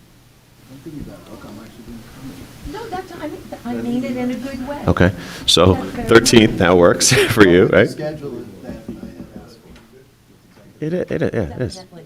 It always is. It is. It was always introduced that way. That was my intention. So 13th, you're saying you think you can make work now, but we still don't have Mr. Terry, correct, Councilman? I'll be back the 13th. He will be back 13th. Okay. Oh, so it's not, wouldn't just be you and Lori. All right, so that he is back, and then we have the other. Okay, so 13th, it was moved, and after long debate to get back to the 13th, Madam Clerk, go around for 13th, Just point of clarification. or meeting, special meeting for the 13th. They're all budget related. They're budget related, but there'll be 2 ordinances and maybe a resolution, so. Yeah, All right, just just budget discussion. related. Budget. Yes. items, yeah. So for the May 13th meeting, Counselor Cummings absent, Deputy Mayor Hurlock? I'm sorry. Can you just read it to me one more time, because Councilwoman Schlager was bothering me. I was harassing you. Oh, God, don't use that term. I'm sorry, what, can you just tell me what, They're adding a meeting for May 13th At 7 at what p.m. time, though, I'm at asking? 7 PM. Okay. Yes, I'm sorry. Counselor Price Abrams? Yes. Counselor Russo absent, Counselor Schlager? Yes. Counselor Terry absent, Mayor Spiller? Yes, and just noted, Mr. Deputy Mayor, you got the chair on that one, all right? Thank you, Mr. Mayor. I look forward to that. I'll miss you. So, yeah, that's the second one. So secondly, I know that Councilwoman Price Abrams had asked quite a while back, and we'd all kind of discuss it loosely. I'm not sure what date works here, but we'll move it. You wanted to move that we move the May 21st to May 23rd, correct? Well, I can do the 23rd, but I cannot do the 21st, so if that Yes. works for everybody else, yes. So the motion is to move the May 20, whatever it is, 1st to May 23rd. Are you so moving? Yes, I am. I'll second it. Any questions, concerns, comments? I'll just note, I can't make the 23rd, but go ahead and move it. I don't have a problem with that. Okay. What are you laughing about? It's okay when you have a conflict. If I have a conflict, it's funny. I don't understand that. No, I thought Michael had said that others could make it. I didn't. Yeah, I hadn't been informed. we had talked about moving it last month and never officially moved it. That's right, and I never said I was available. No, I just had a misunderstanding. It's late, let's just get through this. Okay. We have a quorum that night that we're aware of. Yes. We So should. Paul, you've asked others Who then, knows? if you You're agree to available, this? you're available, Roger's available. Okay. Okay. Madam Clerk? Counselor Cummings absent, Deputy Mayor Hurlock? Yes, with the proviso I might not be here. Counselor Price Abrams? Yes. Counselor Russo absent, Counselor Schlager? Yes. Counselor Terry absent, Mayor Spiller? Yes. Okay. With that, I'll go around. Madam Clerk, anything? No. Oh, look at that short, concise answer. No. Mr. Manager? I'll second that. Council? Nothing to report, Mayor. Okay. Councilwoman Price Abrams? While we're still in the middle of Earth Week, birthday was Monday, and now we had some birthdays. Also want to acknowledge I had a birthday, so happy birthday, happy Earth Day. I went to Crane Park, the Northeast Earth Coalition folks gathered. There were students there. They had provided a lot of the people power were various students who had been at the parks doing a lot of cleanup, so that was acknowledged in some ways. I mentioned earlier that there would be the town's event that's jointly sponsored with some others this coming Sunday. I think I said 9 to noon or so on South Park Street. And I just think there's many good things happening, in the space and the spirit. I'm glad we passed the climate action plan in terms of endorsing the work that had been done in such a broad array of areas for us and the township to be on a course with some vision of how to be sustainable and to live to our values. And so I'll leave it to the Earth Day stuff, and I say thank you. Councilwoman Schlager? Yes, real quickly, I'm very, very pleased to say that finally we're going to get 2 traffic lights at Watchung Plaza. Commissioner Gill just announced it yesterday, I believe it was. There'll be 2 lights, one at the corner of Park and Watchung, and another one on Watchung as you approach the crosswalk by the gas station and the local coffee shop. And they will also be synchronized with North Fullerton, so to hopefully alleviate any backlog. So I want to thank the county, and hopefully they'll be up and running very soon. So thank you. Your Deputy Mayor? Thank you, Mr. Mayor. Just real quick, I think it was the 12th Friday, we had another, 2 Fridays ago, I guess it was. Anyway, my days are running together. We had a swearing in, as you know, Mr. Mayor, with the police department with 3 new probationary officers. It's always a privilege and an honor to participate in those ceremonies. And I wish the candidates Godspeed as they serve our town going forward. Thank you, Mr. Mayor. Excellent. Thank you very much. I'll certainly, maybe in the theme of Earth Day, too, it was great to spend some time with our students and hear the ideas that they had. I will say it was, enlightening. I know that we talked about some of the techniques and some of the ideas that they had to help preserve and protect the environment. I will say, interestingly, it seemed to mostly center around wrapping trees in protective guard that included lasers that could, fend off anyone who was coming to chop down a tree. So interesting strategies. I enjoyed all of them, but we settled on maybe planting a tree and doing some other things as well. So it was a good conversation, but I appreciate all of those young minds and their ideas around how we can help make the planet a little better and the things that we can each do. Not lost on me the bigger, broader things that we have to do as well in terms of holding some of the big companies that utilize some of the plastics and our bottles and everything else for their role in making sure they are recycling, not just ours. So with that, thank you very much, everybody. Appreciate it. And I'll entertain a motion to adjourn. So moved. All in favor? Aye. All right. Have a great night. Thank you all. So you want to put this in your order?